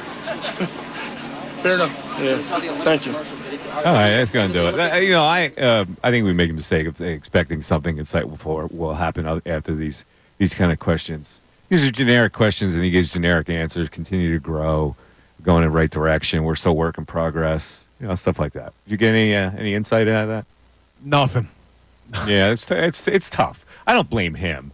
No, it's like you have to. You ask these questions, and when you ask a specific question like on a weir rat or something like that, he doesn't really want to answer it. Yeah, because in his head he's going, okay, well, if I answer this with our new guy, it's going to cast aspersions on the other guys that have been here. He doesn't want to do that. Yeah, they asked him something about Saquon. He makes a point to highlight, well, Kenny Gainwell did it too. Right, and that's a good leader. No, he does that. He's trying to do it. He's trying to do it. He's getting a little bit, though. You could tell he gets annoyed. He does, because I probably would be annoyed too. It's the same, it's the same questions, and you're trying to answer them the same way. He answers them all the same way. Just like all of us. I can't wait to watch the tape. Yeah. I was going to say, just like all of us can't wait for the regular season to start, the players are the same way. Like, stop with the same old dumb questions. Let's get to a real game here. Exactly. And so it's an exercise in not futility, but it's something you have to do. And they'll take whatever quotes, they'll try to turn it into a story or whatever. But he doesn't really say a lot. No. All right, let's go to John in Ben-Salem. John, you're on 97.5 The Fanatic. John. Hey, Fanatic, how you doing today? I appreciate what's you up, John? taking my call. Hey, listen, to all the doomsayers or the negative people about the Phillies, I got this to say. To the fans going to the game, when they hit the field, give them the biggest resounding standing O you can, because we're going to show them our love. We still believe in them. I can't wait for them to start winning 8 out of 10 again. They're going to be right back on track. I'm convinced of it. Hey, they're the best team in baseball. They just forgot it for a little while. It's kind of psychological in a way, so I'm looking forward to it. I wish I could go to the game, but listen, everybody hearing my voice, and there should be most of you. I mean, it's the Fanatic. You got Missanelli, right? It's got to be most of you listening. Go to the game and stand up for them. Tell them you love them, and they're going to start playing a lot better. I mean, just about instantly, you'll see. So not just because it's Florida, but they're going to feel it. Okay, so you're telling you want to give them an emotional lift, saying it's okay what you did on that road trip. Doesn't matter to us. We still love you. That's the old principle that they gave to Trey Turner. Right? It matters. Right, exactly. Last show, I'm thinking that it matters, but hey, we want to go. The old words to the song, go forward, move ahead, tattoo this champion. Let's do it. I think they can. I know they can. They are the best team in baseball. They got the best talent. Did you if you ask me. just roll out a whip it lyric? Yes, I did. It's a good pull by you, Mike. He went whip it on us. No, come on now. Say it again. Say the quote again. Go ahead.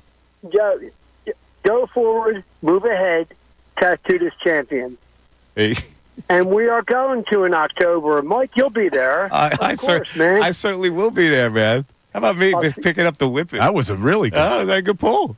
Good grab by you. Yes, it was. Look, I'm with John. This team, I'm not overreacting to what's occurred, but I also don't think the people who are panicking are going to feel better simply because they beat the Marlins of the Nationals. No, I don't think you're going to get the standing ovation to welcome them back. But let's look at their schedule. All right, so Miami, that should be 2 dubs. Although Taiwan and Phillips are pitching. You know, the Marlins are. The bat's got to show up, Mike. Little Marlins pitching tonight. The Marlins are throwing out Valente Beloso. He's from Mexico. He's it's Harry Potter night down at the ballpark. Oh, is it Harry Potter night? Valente Beloso has a 3.05 ERA and he's 1-1. He's actually he's had 3 outings. 4 outings. Now the bat's got to show up. He's getting his opportunity after the purge down there in Miami. They should be able to slam Valente Beloso tonight. So now the next night, Marlins don't even have a guy listed to pitch against Tyler Phillips. Did they ask you to throw out the first pitch tomorrow night? They did not ask me to. I have never been asked to throw out the first pitch. You know, it's Italian Heritage Night. Or to ring the bell. It is Italian Heritage Night. Tomorrow night. The Phillies aren't having me throw out the first pitch? I was as surprised as you were. It's an outrage.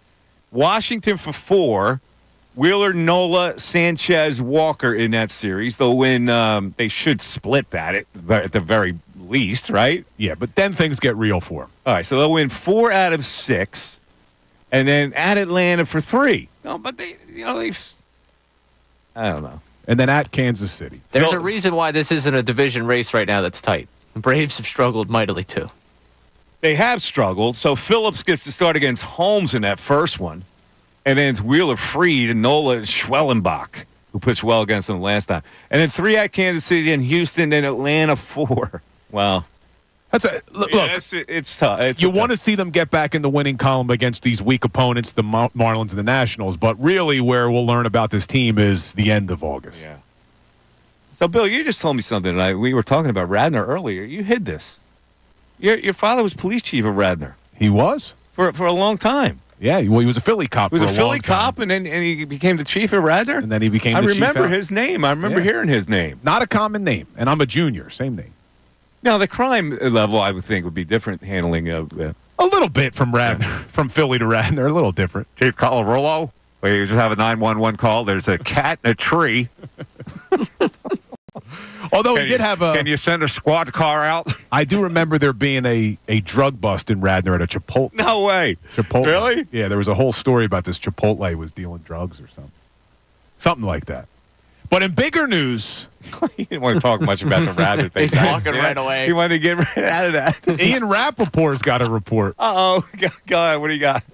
Brandon Ayuk, an update on this. So nothing finalized yet. Steelers and 49ers have a deal on a potential trade, and Pittsburgh is a good place on an Ayuk contract, sources say. If San Francisco gives the final sign-off, it's done. San Francisco also has an offer out to Ayuk on a long-term deal for him to stay. He hasn't accepted. Oh. Okay. I love if he goes to Pittsburgh. Be awesome. Get him out of the NFC. Look, we talk a lot about what happened with this Eagles team, Mike. Mm-hmm. And I said to you before that I think it had to do with the Super Bowl hangover. I'm very curious to see how the 49ers handle this. Yeah. Because they lost the Super Bowl, getting as close as you could possibly get. They literally scored in overtime. Uh-huh.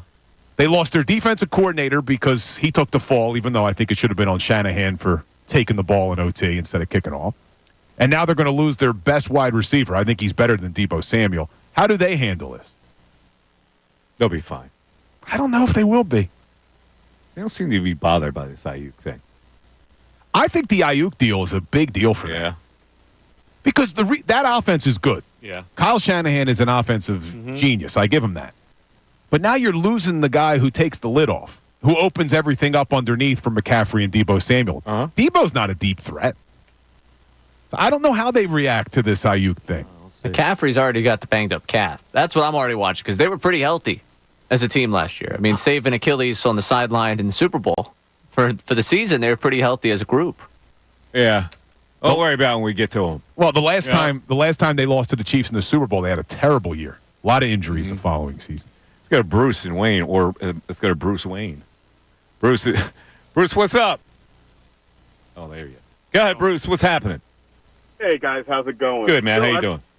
I probably had a run-in or two with your dad back in the day. It's possible.